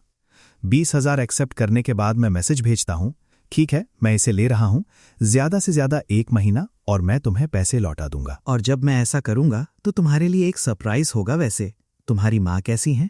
थोड़ी देर बाद जवाब आता है, अभी अभी माँ को सुलाया है, सब पहले जैसा ही है, हालत में सुधार नहीं हो रहा है, बस एक एक दिन काट रहे हैं, कल काम पर जाना है। बस एक आखिरी बात, हालात चाहे कितने भी मुश्किल क्यों ना हो, कोई बेवकूफ़ी मत करना, समझ गए? मेरे दिमाग में नोएल का फिक्रमंद चेहरा आ जाता है। मैं धीरे से मुस्कुराता हूं और जवाब देता हूं, फिक्र मत करो, मैं ऐसा कुछ नहीं करूंगा। बहुत जल्द तुम्हें सच पता चल जाएगा। मैं अपना फोन रख देता हूं और थकान की एक लहर मुझ पर हावी हो जाती है। जब से मेरे वंशजों का वो जर्नल आया है, उसे सिर्फ 3 दिन हुए हैं, लेकिन मेरी पूरी जिंदगी उलट-पलट हो गई है। मानसिक दबाव और कांस्टेंट एड्रेनलिन ने मुझे पूरी तरह थका दिया है। चादरों में बसी उस हल्की खुशबू के बीच मैं एक गहरी और शांति भरी नींद में सो जाता हूं। जब मेरी आंखें खुलती हैं तो कमरा तेज रोशनी से भरा होता है। मैं अपना फोन उठाता हूं और लगभग उछल पड़ता हूं। मैं सुबह 11 बजे तक सोता रहा। मैं अंदाजे से कहीं ज्यादा थका हुआ था, लेकिन कम से कम अब मैं पूरी तरह रिचार्ज महसूस कर रहा हूं। फ्यूचर्स ट्रेडिंग अपने आप में बहुत जोखिम भरा काम है। ऊपर से 50 टाइम्स लेवरेज का मतलब है कि जरा सी हलचल भी सब कुछ खत्म कर सकती है। चूंकि मुझे युद्ध के बारे में पहले से पता था और क्रूड ऑयल एक बहुत ही स्थिर कमोडिटी है, इसलिए मैं इतनी बड़ी चाल चल पाया। किसी छोटी कमोडिटी के साथ ये ट्रेड नामुमकिन होता। एलिस का भी एक मैसेज आया है। देखा कि तुम सो रहे थे, इसलिए जगाना नहीं चाहती थी। ब्रेकफास्ट मेज पर रखा है। उठने के बाद खाना मत भूलना। खाना छोड़ना सेहत के लिए बुरा है। मैं 6 बजे तक वापस आ जाऊंगी। इन सीधे साधे शब्दों को देखकर मेरे सीने में एक गर्माहट महसूस होती है। इस तरह ख्याल रखा जाना बहुत अच्छा एहसास है। आज के बाद मैं कभी किसी का गुलाम नहीं बनूंगा। मैं बिस्तर से उठता हूं और बाहर आता हूं। मेज पर एक साफ इंसुलेटेड कंटेनर रखा है। मैं उसे खोलता हूं तो अंदर बड़े प्यार से बनाया गया नाश्ता मिलता है। कंटेनर की वजह से ये अभी भी गर्म है। वो अविश्वसनीय रूप से समझदार है। मैं सोचता हूं कि एलिस मेरी एक्स सरीना से कितनी अलग है। दोनों में जमीन आसमान का फर्क है। नाश्ता करते हुए मैं अपने फोन पर क्रूड ऑयल फ्यूचर्स चेक करता हूं। इंटरनेशनल क्रूड फ्यूचर्स कभी बंद नहीं होते, ये 24 घंटे चलते हैं। जब मैं स्क्रीन देखता हूं तो मेरा खाना गले में अटकते अटकते बचता है। रात भर की जबरदस्त बढ़त के बाद क्रूड ऑयल $65 अ बैरल तक पहुंच गया है। ट्रेडिंग ऐप पर मेरी टोटल होल्डिंग्स 4.3 बिलियन तक पहुंच गई हैं। जैसे जैसे युद्ध तेज हो रहा है, इंटरनेशनल क्रूड की कीमतें लगातार बढ़ रही हैं। बढ़त उतनी तूफानी नहीं है जितनी शुरुआत में थी, लेकिन ग्राफ मजबूती से ऊपर जा रहा है। पूरे दिन मैं अपने फ्यूचर्स होल्डिंग्स को ऊपर जाते हुए देखने के अलावा कुछ नहीं करता। इतनी आसानी से पैसे कमाना वाकई में बहुत रोमांचक है। जर्नल के जरिए भविष्य की जानकारी होने की वजह से मैं 1 महीने से भी कम समय में फाइनेंशियल फ्रीडम के करीब पहुंच रहा हूं। ये देखकर मैं अगले पन्नों को पढ़ने के लिए और भी बेताब हो गया हूं। आखिरकार 6 बजते हैं और आसमान में अंधेरा छाने लगता है। दरवाजे की बीप सुनाई देती है और एलिस अंदर आती है। वो सुबह वाले मासूम लाउंजवेयर लुक में नहीं है। इस बार एलिस ने एक नेवी ब्लू सूट पहना है, जिसमें उसकी लंबी टांगे, न्यूड स्टॉकिंग्स और गोल्ड रिम्ड ग्लासेस उसे एक प्रोफेशनल लुक दे रहे हैं। मुझे अपनी तरफ घूरते देख एलिस का चेहरा तुरंत लाल हो जाता है। रे, तुम मुझे ऐसे क्यों देख रहे हो? क्या मैं इसमें अजीब लग रही हूँ? ये कपड़े मेरी माँ ने चुने थे। उन्होंने कहा था कि ऑफिस में काम करने का मतलब है ऐसे ही कपड़े पहनना। मुझे ये बहुत अजीब लग रहा है। मुझे कपड़े बदलने दो। मैं जल्दी से अपना सिर हिलाता हूँ। नहीं, तुम उस सूट में बहुत अच्छी लग रही हो। मैं तो बस इसलिए देख रहा था क्योंकि तुम वाकई में शानदार लग रही हो, बस और कुछ नहीं। मेरी तारीफ सुनकर एलिस के चेहरे पर मुस्कान आ जाती है। उसकी आंखों में एक चमक सी आ जाती है और उसकी वो अदा देखकर मेरे कदम वहीं रुक जाते हैं। एक योद्धा उनके लिए लड़ता है जो उस पर विश्वास करते हैं, और एक औरत उसके लिए सचती है जो उसकी तारीफ करता है। एलिस बहुत खुश नजर आ रही है। वो अब कपड़े बदलने की जहमत नहीं उठाती। आज फ्रिज में कुछ नहीं है। चलो, मेरी तरफ से ट्रीट है। बाहर कहीं अच्छा डिनर करते हैं। हालांकि मैंने पहले खुद को बड़ा कुक बताया था, लेकिन सच तो ये है कि मेरी कुकिंग एवरेज ही है। कल रात का डिनर तो बस एक दिखावा था। ये सुनकर कि मुझे खाना नहीं बनाना पड़ेगा, मैं चैन की सांस लेता हूँ। मुझे बस 1 मिनट दो, मैं कपड़े बदल लूं। शायद हम दोनों अब एक दूसरे के साथ सहज हो गए हैं, इसलिए शर्मीली स्वभाव वाली एलिस खुद पहले बोलती है, कपड़े बदलने की जरूरत नहीं है, तुम ऐसे ही अच्छे लग रहे हो, चलो चलते हैं। मैंने कैजुअल एथलेटिक लाउंजवेयर पहनी है, जिसमें मेरी टॉल फिगर साफ झलक रही है। ये सिर्फ एक डिनर है, इसलिए मैं ज्यादा नखरे नहीं करता। मैं एलिस के साथ बाहर निकलता हूँ। कीरन टावर से बाहर जाने वाले रास्ते पर एक भड़कीले कपड़ों और तेज मेकअप वाली औरत फोन पर बात करते हुए आगे चल रही है। वो कहती है, सेरीना, तुम पहुंच गई? बस 1 सेकंड रुको, तुम्हें पता है ना, मैं अब किरण टावर में रहती हूँ। यहाँ से किरण पैविलियन सिर्फ 5 मिनट की पैदल दूरी पर है। मैं शेख ही नहीं बघार रही, लेकिन मेरे नए बॉयफ्रेंड ने जिद की कि मैं उसके साथ यहीं रहूं। जब तक मैंने हाँ नहीं कहा, वो माना ही नहीं। अब क्या कर सकते हैं ना।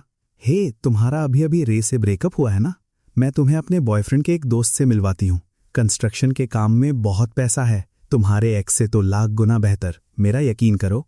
ये तेज तर्रार औरत तान्या है, मेरी एक्स गर्लफ्रेंड सेरीना की बेस्ट फ्रेंड।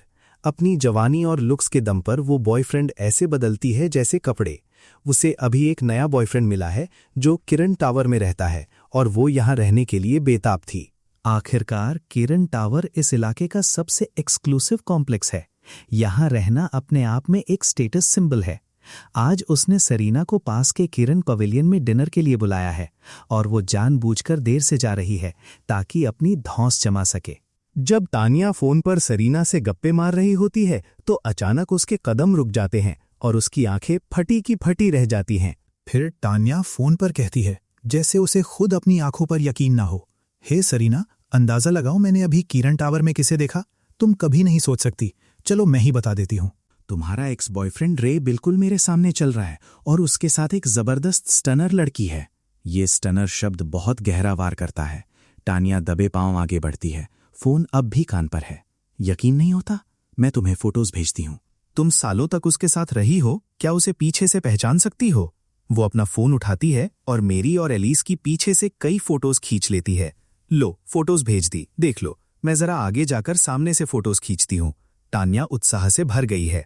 उसकी अंदर की गॉसिप क्वीन जाग चुकी है। वो और सेरीना कहने को तो सहेलियां हैं, लेकिन असल में वो एक दूसरे को नीचा दिखाने का कोई मौका नहीं छोड़ती। ऐसा ड्रामा होते देख तान्या बहुत खुश है। वो एक छोटा रास्ता लेकर हमसे आगे निकल जाती है, कुछ और चोरी छिपे फोटोज खींचती है और सीधे सेरीना के फोन पर भेज देती है। किरण पवेलियन की वेटिंग एरिया में सेरीना अपना फोन उठाती है और तान्या की भेजी हुई फोटोज को देखकर दंग रह जाती है। ये वाकई रे है। आखिर वो किरण टावर में क्या कर रहा है और उसके साथ ये औरत इतनी जानी पहचानी क्यों लग रही है? सेरीना अपनी स्क्रीन को देखते हुए खुद से ही कुछ बुदबुदाती है। इधर तानिया की आवाज उसके कान में गूंजती है, जो काफी एक्साइटेड है लेकिन अपनी आवाज धीमी रखती है। देखा तुमने, मेरे नए आईफोन में कितनी क्रिस्टल क्लियर शॉट्स आती हैं। ओ माय गॉड, दूर से ये लड़की कुछ खास नहीं लग रही थी, लेकिन इसके सर से पांव तक सब कुछ डिजाइनर है। उसने जो सूट पहना है वो जिवानी का स्प्रिंग कलेक्शन है। उसका बैग भी लिमिटेड एडिशन लुई विटॉन जैसा लग रहा है। यहाँ तक कि उसकी स्टॉकिंग्स भी बैलेंसियागा की हैं। इस पूरे आउटफिट की कीमत 2 लाख से शुरू होती है और इसे तुम सिर्फ पैसों के दम पर नहीं खरीद सकती। आनिया खुद को रैंक चेंग की एक सोशलाइट समझती है। वो हर सीजन के रनवे शो के हर टॉप लग्जरी ब्रांड पर अपनी नजर रखती है। उसकी आंखें बहुत तेज हैं और उसने एक ही पल में एलिस का टॉप टियर एंसेंबल पहचान लिया। फिर भी ये महंगे कपड़े एलिस पर बहुत नेचुरल लग रहे थे, जैसे वे खास उसी के लिए बनाए गए हों। उसमें दिखावे की जरा भी कोशिश नहीं थी। इधर तानिया अपना चेहरा घुमा लेती है और हमारे पास से दोबारा गुजरने का इंतजार करती है। फिर वो फोन पर कहती है, सेरीना, क्या तुमने ये नहीं कहा था कि रे बैंकरप्ट हो गया है? तो फिर वो इतने हाई कैलिबर की औरत के साथ किरण टावर में क्या कर रहा है? उसका आउटफिट बिल्कुल इनसेन है। सिर्फ टॉप ब्रांड्स ही नहीं, ऐसा लग रहा है जैसे इसे कस्टम साइजिंग पर बनाया गया है। और वो कितनी यंग है। तान्या कुछ कहते कहते हिचकिचाती है और उन शब्दों को निगल जाती है जो वो बोलने ही वाली थी। असल में इस वक्त रे के बगल में जो औरत है, उसका चेहरा, उसकी फिगर और यहाँ तक कि उसका फैशन सेंस हर मामले में सेरीना से कहीं बेहतर है। अगर तानिया ने ये बात फोन पर कह दी होती तो उनकी ये प्लास्टिक बेस्टीज वाली दोस्ती भी नहीं बचती। सेरीना अपना होंठ काटती है और बड़ी मुश्किल से जवाब देती है, मैं उसे जानती हूँ, उसका नाम एलिस है, वो हमारी कॉलेज क्लासमेट थी। इसी बीच जब हम थोड़ा और आगे निकल जाते हैं तो तानिया दोबारा दूर से हमारा पीछा करना शुरू कर देती है और फोन पर बात जारी रखती है। ये बहुत अजीब है। अगर रे किसी अमीर और बड़ी उम्र की औरत के साथ घूम रहा होता तो शायद हम मान लेते कि वो कंगाल हो गया है और अब कोई उसे पाल रहा है, लेकिन ये तुम्हारी क्लासमेट है और वे दोनों साथ में कितने शांत और कंफर्टेबल लग रहे हैं, ये बात हजम नहीं हो रही। क्या ऐसा हो सकता है कि रे कभी बैंकरप्ट हुआ ही ना हो? क्या पता वो सिर्फ इस औरत के लिए तुम्हें छोड़ने का बहाना ढूंढ रहा हो? इससे पहले कि उसका दिमाग कुछ और सोच पाता, सेरीना भड़क कर जवाब देती है, उसे मैंने छोड़ा है। अब हमारा एक दूसरे से कोई लेना देना नहीं है, उसके बारे में बात करना बंद करो। तुम आ रही हो या नहीं? अगर नहीं तो मैं जा रही हूं। दूसरी तरफ तानिया समझ जाती है कि वो सेरीना को गुस्से की आखिरी हद तक ले आई है, इसलिए वो जल्दी से कहती है, आ रही हूं, इतनी जल्दी क्या है, बस पहुंच गई, मेरा इंतजार करो। फोन रखने के बाद सेरीना बाहर से सख्त दिखने की कोशिश करती है, लेकिन उसके अंदर खलबली मची हुई है। कुछ दिन पहले उसका ये नतीजा निकालना कि मैं बैंकरप्ट हो गया हूं, सिर्फ डेविन की कुछ बातों पर आधारित था। मैंने अपना अपार्टमेंट और कार बेच दी थी और उसे वो हैंडबैग दिलाने से मना कर दिया था जो उसे चाहिए था। इन छोटी छोटी बातों और अपने तेज गुस्से की वजह से सेरीना ने सबकॉन्शियसली डेविन की हर बात को सच मान लिया था। वो सोचती है वो सच में बैंकरप्ट हो गया था। सब कुछ बेच दिया, पूरी तरह कंगाल, कर्ज में डूबा हुआ। मैं सेरीना हूं, एक प्रिंसेस। मैं किसी बैंकरप्ट लूजर के साथ क्यों रहूं? मैं जितनी जल्दी हो सके वहां से भाग जाना चाहती थी। उस पल के गुस्से में सेरीना ने मेरी एक भी सफाई नहीं सुनी थी। उसने तुरंत ब्रेकअप करने का फैसला किया। उसके बाद उड़ती हुई अफवाहों ने सेरीना को और भी यकीन दिला दिया कि उसने सही फैसला लिया है। लेकिन इस वक्त तानिया की बातें उसके मन में डर की एक लहर पैदा कर रही हैं। वो सोचती है, क्या सच में रे बैंकरप्ट नहीं हुआ? क्या ये सब सिर्फ मेरा टेस्ट लेने का उसका तरीका था और मैं उसमें फेल हो गई? नहीं, नामुमकिन। मैं उसे छोड़ चुकी हूं, अब वो मेरे लिए कुछ भी नहीं है। सेरेना अपना सिर झटकती है और इन ख्यालों को दिमाग से निकालने की कोशिश करती है, लेकिन इससे पहले कि वो खुद को शांत कर पाती, किरण पवेलियन के दरवाजे से अंदर आते दो लोगों को देखकर उसकी आंखें फटी की फटी रह जाती हैं। वो रे है। एलिस, हम तो बस एक छोटा सा मील लेने आए थे। तुमने इतना फैंसी रेस्टोरेंट क्यों चुना? एलिस, जो मेरे सामने हमेशा एक मासूम सी लड़की की तरह रहती है, अचानक यहाँ बहुत ही सहज दिख रही है। वो मुस्कुराती है और कहती है, ये हमारे कॉम्प्लेक्स के पास है और यहाँ का खाना बहुत अच्छा है। मैं यहाँ अक्सर आती हूँ। इसके अलावा तुम पिछले कुछ दिनों से बहुत थक गए हो। आज सुबह तो तुम्हें जगाने की मेरी हिम्मत भी नहीं हुई। मैं तुम्हारे लिए यहाँ का बेस्ट स्टेक ऑर्डर कर रही हूँ। तुम्हें अपनी एनर्जी वापस पाने की जरूरत है। ये सब सुनकर सेरीना के अंदर भावनाओं का तूफान उठ खड़ा होता है। हालांकि हमारा ब्रेकअप हो चुका है, फिर भी उसके अंदर जलन की आग जल रही है। सेरीना के मन में कहीं ना कहीं वो अब भी मुझे अपनी संपत्ति समझती है और वो ये बर्दाश्त नहीं कर पा रही कि कोई और उसे छुए। मुझे एलिस के साथ इतने करीब से चलते हुए और इतनी पर्सनल बातें करते हुए देखकर सेरीना का खून खौलने लगता है। इससे पहले कि वो खुद को रोक पाती, उसके मुंह से निकलता है, रे, तुम यहाँ क्या कर रहे हो? किसी को अपना नाम पुकारते हुए सुनकर मैं आवाज का पीछा करता हूं और उसे वेटिंग एरिया में बैठा हुआ पाता हूं। सेरेना ने आज रात दिखने में काफी मेहनत की है। उसने जो वर्साचे आउटफिट पहना है वो कभी मैंने ही उसे गिफ्ट किया था, लेकिन मेरे बगल में खड़ी एलिस के मुकाबले सेरीना का भड़कीला मेकअप कुछ ज्यादा ही लग रहा है। लुक्स और फैशन सेंस दोनों में एलिस उससे कहीं आगे है।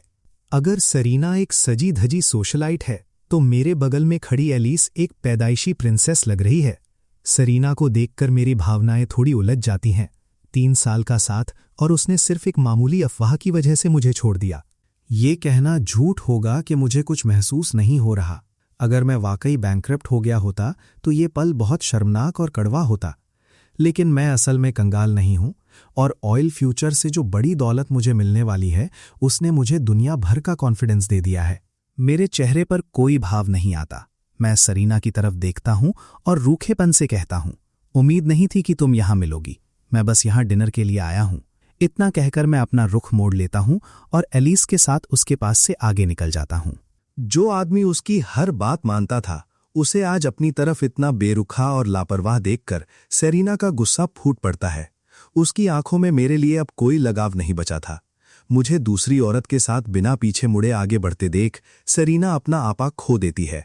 वो झटके से खड़ी होती है और मेरा रास्ता रोक लेती है।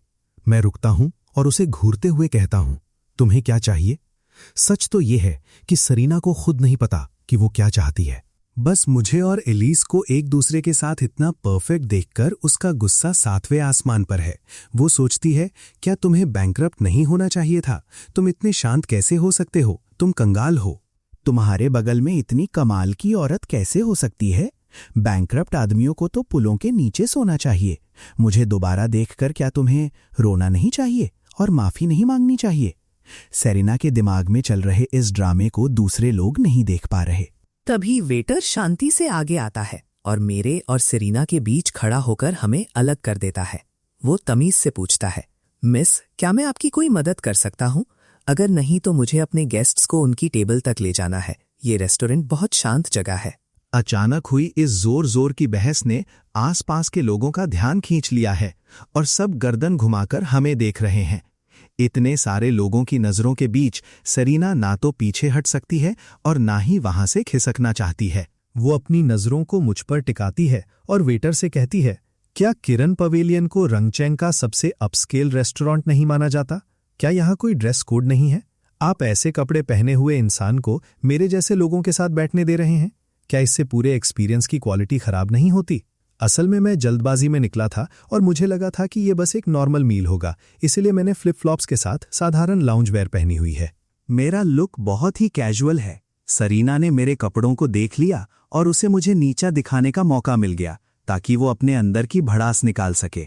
लेकिन सेरिना की शिकायत सुनकर मेरे सामने खड़ा वेटर शालीनता से मुस्कुराता है और कहता है, कैरन पवेलियन में हमारा काम गेस्ट्स की सेवा करना है, यहाँ कस्टमर ही भगवान है।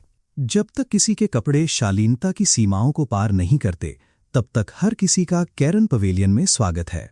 फिर वेटर थोड़ा रुकता है, हल्का सा मुड़ता है और एलिस की तरफ सम्मान से झुकते हुए अपनी बात पूरी करता है। ये जेंटलमैन मिस एलिस के साथ यहाँ आए हैं और मिस एलिस की माँ किरण पवेलियन की ओनर हैं। इसलिए मिस एलिस का हर दोस्त हमारा सबसे खास मेहमान है। ये सुनते ही सेरिना का चेहरा सफेद और फिर गुस्से से हरा पड़ जाता है। उसकी शर्मिंदगी का कोई ठिकाना नहीं रहता। उसकी चाल न सिर्फ मुझे नीचा दिखाने में नाकाम रही, बल्कि उसी पर उल्टी पड़ गई। यहाँ तक कि एक मामूली वेटर ने भी उसे इतनी सख्ती से चुप करा दिया। अब शोर और भी बढ़ गया है और आसपास के लोग और भी ध्यान देने लगे हैं। कुछ लोगों ने तो अपने फोन निकालकर रिकॉर्ड करना भी शुरू कर दिया है। पूरे कमरे में कानाफूसी होने लगती है। कोई कहता है, ये सोप ऑपरा ड्रामा देखो, लग रहा है दो औरतें एक लड़के के लिए लड़ रही हैं। लड़का दिखने में तो हैंडसम है, लेकिन उसके अलावा तो काफी साधारण लग रहा है। कोई और कहता है, सिर्फ हैंडसम? अगर तुम इसके आधे भी हैंडसम होते तो मैं 7वें आसमान पर होती। अगर मैं इतना हैंडसम होता तो बाकी औरतें शायद मेरे लिए तुमसे लड़ रही होती। इन फालतू की बातों को सुनकर मैं एक ठंडी आह भरता हूं और कहता हूं, सेरिना, हमारा ब्रेकअप हो चुका है, सब खत्म हो गया है। अब से हम एक दूसरे की जिंदगी में दखल नहीं देंगे। ये एक पब्लिक प्लेस है, अपनी कुछ इज्जत रखो और मेरा रास्ता छोड़ दो। इतना कहकर मैं अपना हाथ एलिस के कंधे पर रखता हूं। उसे सहारा देते हुए सेरिना के हैरान चेहरे के सामने से गुजरकर सीधे डाइनिंग एरिया में चला जाता हूं। सेरिना एंट्रेंस पर अकेली खड़ी रह जाती है, जैसे कोई जोकर उस ऑडियंस के सामने परफॉर्मेंस दे रहा हो जो पहले ही जा चुकी है। अपनी तरफ बढ़ती हुई नजरों को देखकर सेरिना अब और बर्दाश्त नहीं कर पाती। वो गुस्से में अपना पैर पटकती है और बिना पीछे देखे अपना हैंडबैग झटकते हुए किरण पवेलियन से बाहर निकल जाती है। आज सेरिना हर मामले में एलिस से हार गई, लुक्स में, पर्सनैलिटी में और फैशन में भी। उसने एक तमाशा खड़ा किया और एक वेटर के हाथों बेइज्जत हुई। सेरिना कितनी भी ढीठ क्यों ना हो, वो अब किरण पवेलियन में रुककर खाना नहीं खा सकती थी। लेकिन भागते हुए सेरिना ये नहीं देख पाती कि उसकी तथाकथित बेस्ट फ्रेंड, उसकी प्लास्टिक बेस्टी टान्या पहले ही मेरे पीछे किरण पवेलियन के अंदर आ चुकी है। असल में टान्या ने वो सारा तमाशा अपने फोन में रिकॉर्ड कर लिया है। उसके चेहरे पर एक चालाकी भरी मुस्कान आती है और वो सेरिना के पीछे चल देती है। जहां तक उस छोटी सी घटना की बात है, मुझे उससे कोई फर्क नहीं पड़ता। मेरे दिल में अब कोई हलचल नहीं बची। सड़क पर फेंक दिए जाने के बाद मैंने सेरिना का असली चेहरा देख लिया है। घमंडी, बेवफा और वो औरत जो मुश्किल वक्त आते ही मेरा साथ छोड़ दे, वो मेरी जरा सी भी भावनाओं की हकदार नहीं है। मेरे समय और भावनाओं की असली हकदार वो है जो इस वक्त मेरे सामने खड़ी है और जिसकी आंखों में मेरे लिए सिर्फ फिक्र है। वो पूछती है, क्या तुम ठीक हो? हालांकि मेरा चेहरा शांत है, फिर भी एलिस थोड़ी परेशान है। उसे डर है कि कहीं मैं सिर्फ ऊपर से बहादुर दिखने का नाटक तो नहीं कर रहा। आखिर मेरा अभी अभी ब्रेकअप हुआ था और मुझे बड़े ही अपमानजनक तरीके से घर से निकाला गया था। ऐसी हालत में कोई भी पूरी तरह बेअसर नहीं रह सकता, लेकिन मैं नाटक नहीं कर रहा। मैं वाकई आगे बढ़ चुका हूं। मैं एलिस को देखकर मुस्कुराता हूं और कहता हूं, चिंता मत करो, मैं ठीक हूं। मेरे दिल में सेरिना अब हमेशा के लिए बीता हुआ कल बन चुकी है। उसके जैसी औरत उन भावनाओं के लायक नहीं है जो मैंने उसे दी थीं। मुझे बस इस बात का दुख है कि मैंने ऐसी औरत पर अपने इतने साल बर्बाद किए। ये सुनकर एलिस को राहत मिलती है और उसके अंदर एक अनजानी सी खुशी जाग उठती है। इन सभी सालों में, हालांकि हमारा संपर्क बहुत कम था, एलिस खामोशी से मुझ पर नजर रखे हुए थी और मन ही मन मुझे पसंद करती थी। इसीलिए जैसे ही उसे पता चला कि मुझे बाहर निकाल दिया गया है, उसने तुरंत मुझसे संपर्क किया और मुझे अपने साथ रहने के लिए बुलाया। अब जब मैंने सेरीना के लिए अपनी भावनाएं पूरी तरह खत्म कर दी हैं, तो क्या इसका मतलब यह है कि एलिस का मौका आखिर आ गया है? अभी उसका दिल झूम ही रहा था कि मैं बोल पड़ता हूं। उसके बारे में बहुत बात हो गई, अब तुम अपने बारे में बताओ। ग्रेजुएशन के बाद हमारी ज्यादा बात नहीं हुई। तुम इन पिछले कुछ सालों में क्या कर रही थी? पूरे कॉलेज के दौरान शायद अपनी शांत पर्सनालिटी की वजह से एलिस कभी सबकी नजरों में नहीं आई। ग्रेजुएशन के बाद वो मेरे सोशल सर्कल से पूरी तरह गायब हो गई थी। मुझे नहीं पता था कि वो कहाँ है। फिर भी सिर्फ कुछ सालों में वही साधारण सी एलिस अब रंगचेंग के सबसे आलीशान कॉम्प्लेक्स में रहती है और लाखों के कपड़े पहनती है। ये बात मुझे वाकई हैरान करती है कि वो असल में कौन है। वो जवाब देती है, कॉलेज के बाद मैंने 2 साल की मास्टर्स डिग्री की और लॉ की तरफ मुड़ गई। फिर मैंने दी हैंग लॉ फर्म ज्वाइन की और लॉयर बन गई। अब मेरा प्रोबेशन पीरियड खत्म हो चुका है और मैं आधिकारिक तौर पर एक फुल अटर्नी हूं। एलिस का जवाब सुनकर मैं सच में दंग रह जाता हूं। वो इसे इतने साधारण तरीके से कह रही है, लेकिन मैं जानता हूं कि ये इतना आसान नहीं है। डिहांग लॉ फर्म इस शहर की ही नहीं बल्कि पूरे देश की सबसे बड़ी फर्म है। इसकी बहुत साख है। किसी फ्रेश ग्रेजुएट के लिए सीधे डी हैंग में जाना नामुमकिन जैसा है। वहां पहुंचने के लिए सालों के एक्सपीरियंस की जरूरत होती है। डी हैंग में जगह बनाने से पहले आपको दूसरी फर्म्स में अपना नाम बनाना पड़ता है। आखिर डेहांग वही जगह है जहां देश के सबसे काबिल लॉयर्स इकट्ठे होते हैं। देश के कई बड़े केसेस के पीछे डेहांग का ही हाथ होता है। एलिस के लिए, जो अभी अभी ग्रेजुएट हुई है और जिसके पास 0 एक्सपीरियंस है, स्कूल के तुरंत बाद सीधे यहां पहुंच जाना, इसका सिर्फ एक ही मतलब हो सकता है, एलिस के पास बहुत तगड़े कनेक्शंस हैं। लीगल प्रोफेशन सिर्फ कानून की पढ़ाई से कहीं ज्यादा की मांग करता है। इसमें सोशल रिसोर्सेज और हर सेक्टर में रिलेशनशिप्स की जरूरत होती है। डिहांग ने अलीसा के बैकग्राउंड की ताकत को पहचान लिया और उसे तुरंत रिक्रूट कर लिया। लेकिन एलिस इस बारे में ज्यादा बात नहीं करती कि वो अंदर कैसे आई। इसके बजाय वो मेरी तरफ मुड़ती है और पूछती है, तुम्हारे बारे में क्या ख्याल है?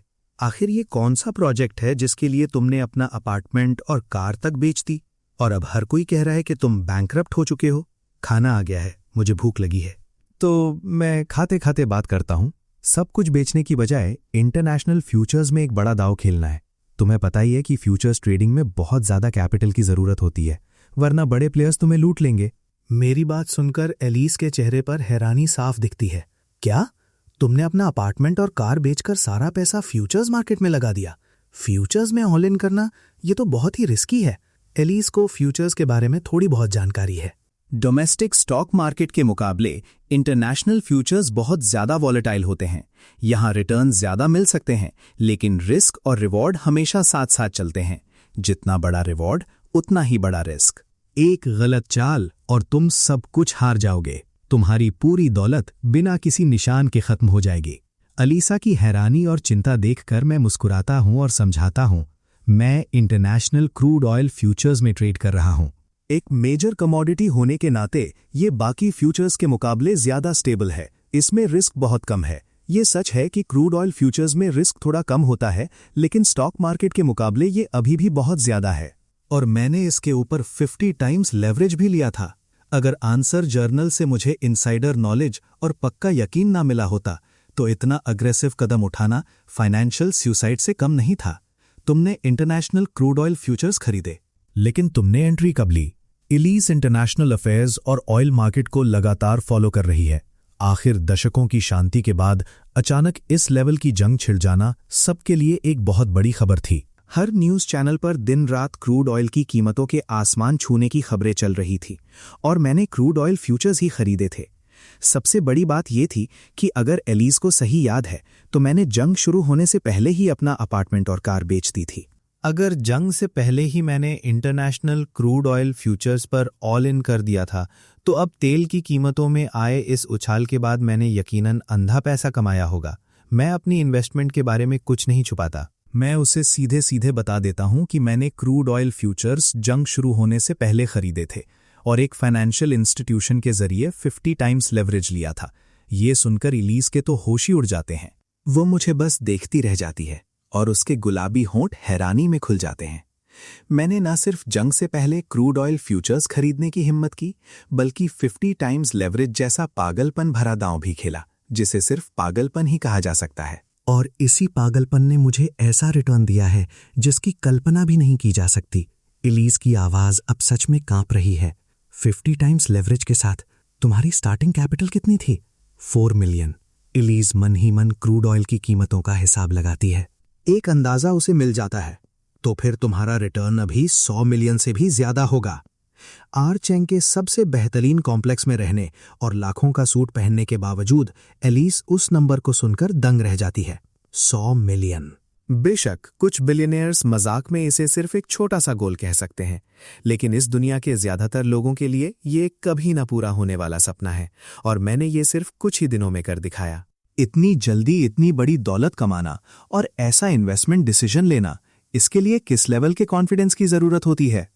टेबल के उस पार मुझे कॉन्फिडेंस से भरा हुआ देखकर एलिस का दिल मचलने लगता है। ऐसा लगता है जैसे मेरे पूरे वजूद से एक चमक निकल रही है। यही वो इंसान है जिसके लिए एलिस बरसों से तड़प रही थी। उसके चेहरे पर एक गहरी खुशी छा जाती है। वो वाकई मेरे लिए बहुत खुश है। वो अपना वाइन ग्लास उठाती है और मेरी तरफ करते हुए कहती है, ये वाकई कमाल की खबर है राय, बधाई हो। मैं भी खुशी खुशी अपना ग्लास उठाता हूं और उसके ग्लास से टकराता हूं। शुक्रिया, और मुझे अपने पास जगह देने के लिए भी शुक्रिया, जब मेरे पास जाने के लिए कोई ठिकाना नहीं था। एलिस मुस्कुराते हुए अपना सिर हिलाती है। ओह, मुझे छेड़ना बंद करो। अब तुम 100 मिलियन से ज्यादा के मालिक हो। इतने पैसों के साथ तुम कहीं भी जा सकते हो। मेरी नेटवर्थ शायद 9 फिगर्स में हो, लेकिन वो सारा पैसा फ्यूचर्स मार्केट में फंसा हुआ है। मैं उसे अभी खर्च नहीं कर सकता। सच कहूं तो जब मैंने तुम्हें कॉल किया था तो मेरे पास फूटी कौड़ी भी नहीं थी। अगर तुमने मुझे आसरा ना दिया होता तो मैं सच में सड़क पर सो रहा होता। ये शराब का ग्लास मेरे सेवियर के नाम। मेरी इस हरकत पर एलिजा जोर से हंस पड़ती है। चीयर्स। हम अपना ग्लास उठाते हैं और पूरी वाइन पी जाते हैं। आधा ग्लास रेड वाइन खत्म करने के बाद एलिजा के गोरे और मासूम चेहरे पर लाली छा जाती है, जिससे वो थोड़ी मदहोश सी लगने लगती है। वो आगे कहती है, तुमने पहले ही इतना कमा लिया है, तुम इसे कैश आउट कब करोगे? मैं थोड़ा और इंतजार करूंगा। जब तक जंग नहीं रुकती तेल की कीमतें और बढ़ेंगी। क्यों? अब जब तुमने देख लिया कि मेरे पास रहने की जगह है, तो क्या तुम मुझे यहां से निकालने के लिए बेताब हो? एलिस अपना सिर जोर जोर से हिलाती है। मेरा वो मतलब बिल्कुल नहीं था। मैं तुम्हें जाने के लिए नहीं कह रही हूं। जब तक तुम्हारा मन करे तुम मेरे घर पर रह सकते हो। हमेशा के लिए भी रहोगे तो चलेगा। जैसे ही ये शब्द उसके मुंह से निकलते हैं, एलिस को एहसास होता है कि इसका क्या मतलब है। उसका चेहरा और भी लाल हो जाता है और वो अपना सिर झुका लेती है। उसे इतना प्यारा देखकर मैं जोर से हंस पड़ता हूं, जैसे किसी छोटे मासूम जानवर को छेड़ने में मजा आ रहा हो। मैं खुद को रोक नहीं पाता। ये तुम्हारे ही शब्द हैं, अब तुम फंस गई। इतनी अच्छी जगह है, मैं सच में यहां हमेशा के लिए रुक रहा हूं। मेरी आधी मजाक और आधी सीरियस बात सुनकर एलिस अचानक अपना चेहरा उठाती है। उसकी आंखों में एक गहराई है और वो अपनी पूरी हिम्मत जुटाकर कहती है, डील। अगले 2 हफ्तों तक मैं ज्यादातर एलिस के घर पर ही रुकता हूं और इंटरनेशनल सिचुएशन और क्रूड ऑयल की कीमतों पर नजर रखता हूं। जैसे जैसे जंग के हालात साफ होते जाते हैं, इंटरनेशनल क्रूड ऑयल फ्यूचर्स की कीमतें बिल्कुल वैसी ही स्थिर हो जाती हैं जैसी आंसर जनरल ने भविष्यवाणी की थी। क्रूड ऑयल अब $150 पर बैरल पर पहुंच चुका है और उसी के आसपास घूम रहा है। जर्नल के हिसाब से $150 इसका पीक है। जल्द ही कीमतें गिरना शुरू हो जाएंगी, लेकिन इन्फॉर्मेशन एसिमेट्री की वजह से ज्यादातर इन्वेस्टर्स सही ट्रेंड का अंदाजा नहीं लगा पा रहे हैं और अब भी पागलों की तरह बाइंग कर रहे हैं। वहीं दूसरी तरफ नेशनल फंड्स और बड़े इंस्टीट्यूशंस जिनके पास इनसाइडर नॉलेज है, वो अपनी जमा की हुई फ्यूचर्स को लहरों में बेच रहे हैं। एक तरफ बाइंग चल रही है और दूसरी तरफ सेलिंग, खींचतान जारी है। यही वजह है कि क्रूड ऑयल 150 के पास रुका हुआ है। अब समय आ गया है कि मैं अपनी फ्यूचर्स बेच दूं और उन्हें हार्ड कैश में बदल लूं। हालात को देखते हुए मैं तुरंत अपने अकाउंट के हर एक क्रूड ऑयल फ्यूचर्स बैरल को लिक्विडेट करने और सब कुछ बेचने का फैसला करता हूं। व्यक्तिगत तौर पर मेरी फ्यूचर्स होल्डिंग्स बहुत बड़ी हैं और उन्हें कैश में बदलना एक बहुत बड़ी दौलत होगी। लेकिन क्रूड ऑयल फ्यूचर्स का मार्केट इतना विशाल है कि जब मैं अपनी सारी संपत्ति एक बार में एक्सचेंज पर डालता हूं तो इससे बाजार में कोई खास हलचल भी नहीं होती, मार्केट उसे पूरा निकल जाता है। हर एक कॉन्ट्रैक्ट बिकने के साथ ही मेरी फ्यूचर्स होल्डिंग 0 हो जाती हैं और अब मेरे अकाउंट बैलेंस में 1 बिलियन और 20 मिलियन दिख रहे हैं।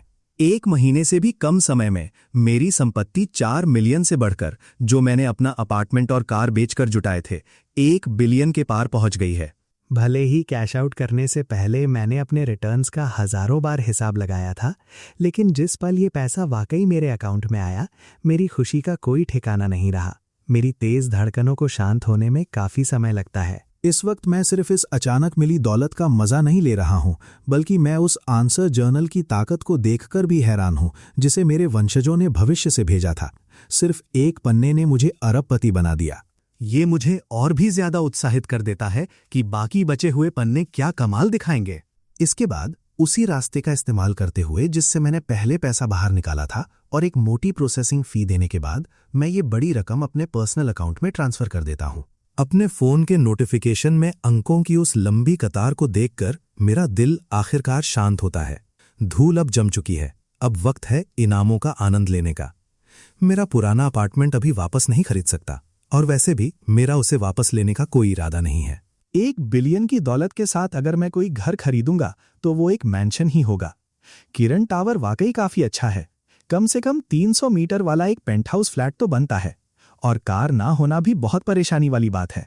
वो पुरानी 1 लाख युआन की गाड़ी अब काम नहीं आएगी। अगर मैं गाड़ी खरीद रहा हूं तो वो मिलियन युआन वाली लग्जरी टियर की ही होगी।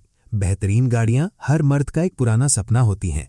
जब लग्जरी कार्स की बात आती है तो ज्यादातर लोग तुरंत लैम्बोर्गिनी, पगानी, फेरारी और बाकी टॉप टियर सुपर कार्स के बारे में सोचते हैं। ये मशीनें बहुत महंगी आती हैं, एक एक गाड़ी करोड़ों की होती है। सड़क पर एक भी दिख जाए तो सबकी नजरें वहीं थम जाती हैं। लोगों का ध्यान खींचने के लिए ये सबसे बेहतरीन चीज है, लेकिन आम जिंदगी में इनमें से किसी सुपर कार को सड़क पर देखना बहुत मुश्किल है। एक तरफ तो ये टॉप टियर स्पोर्ट्स कार्स इतनी महंगी हैं कि आम लोग इन्हें खरीद नहीं सकते।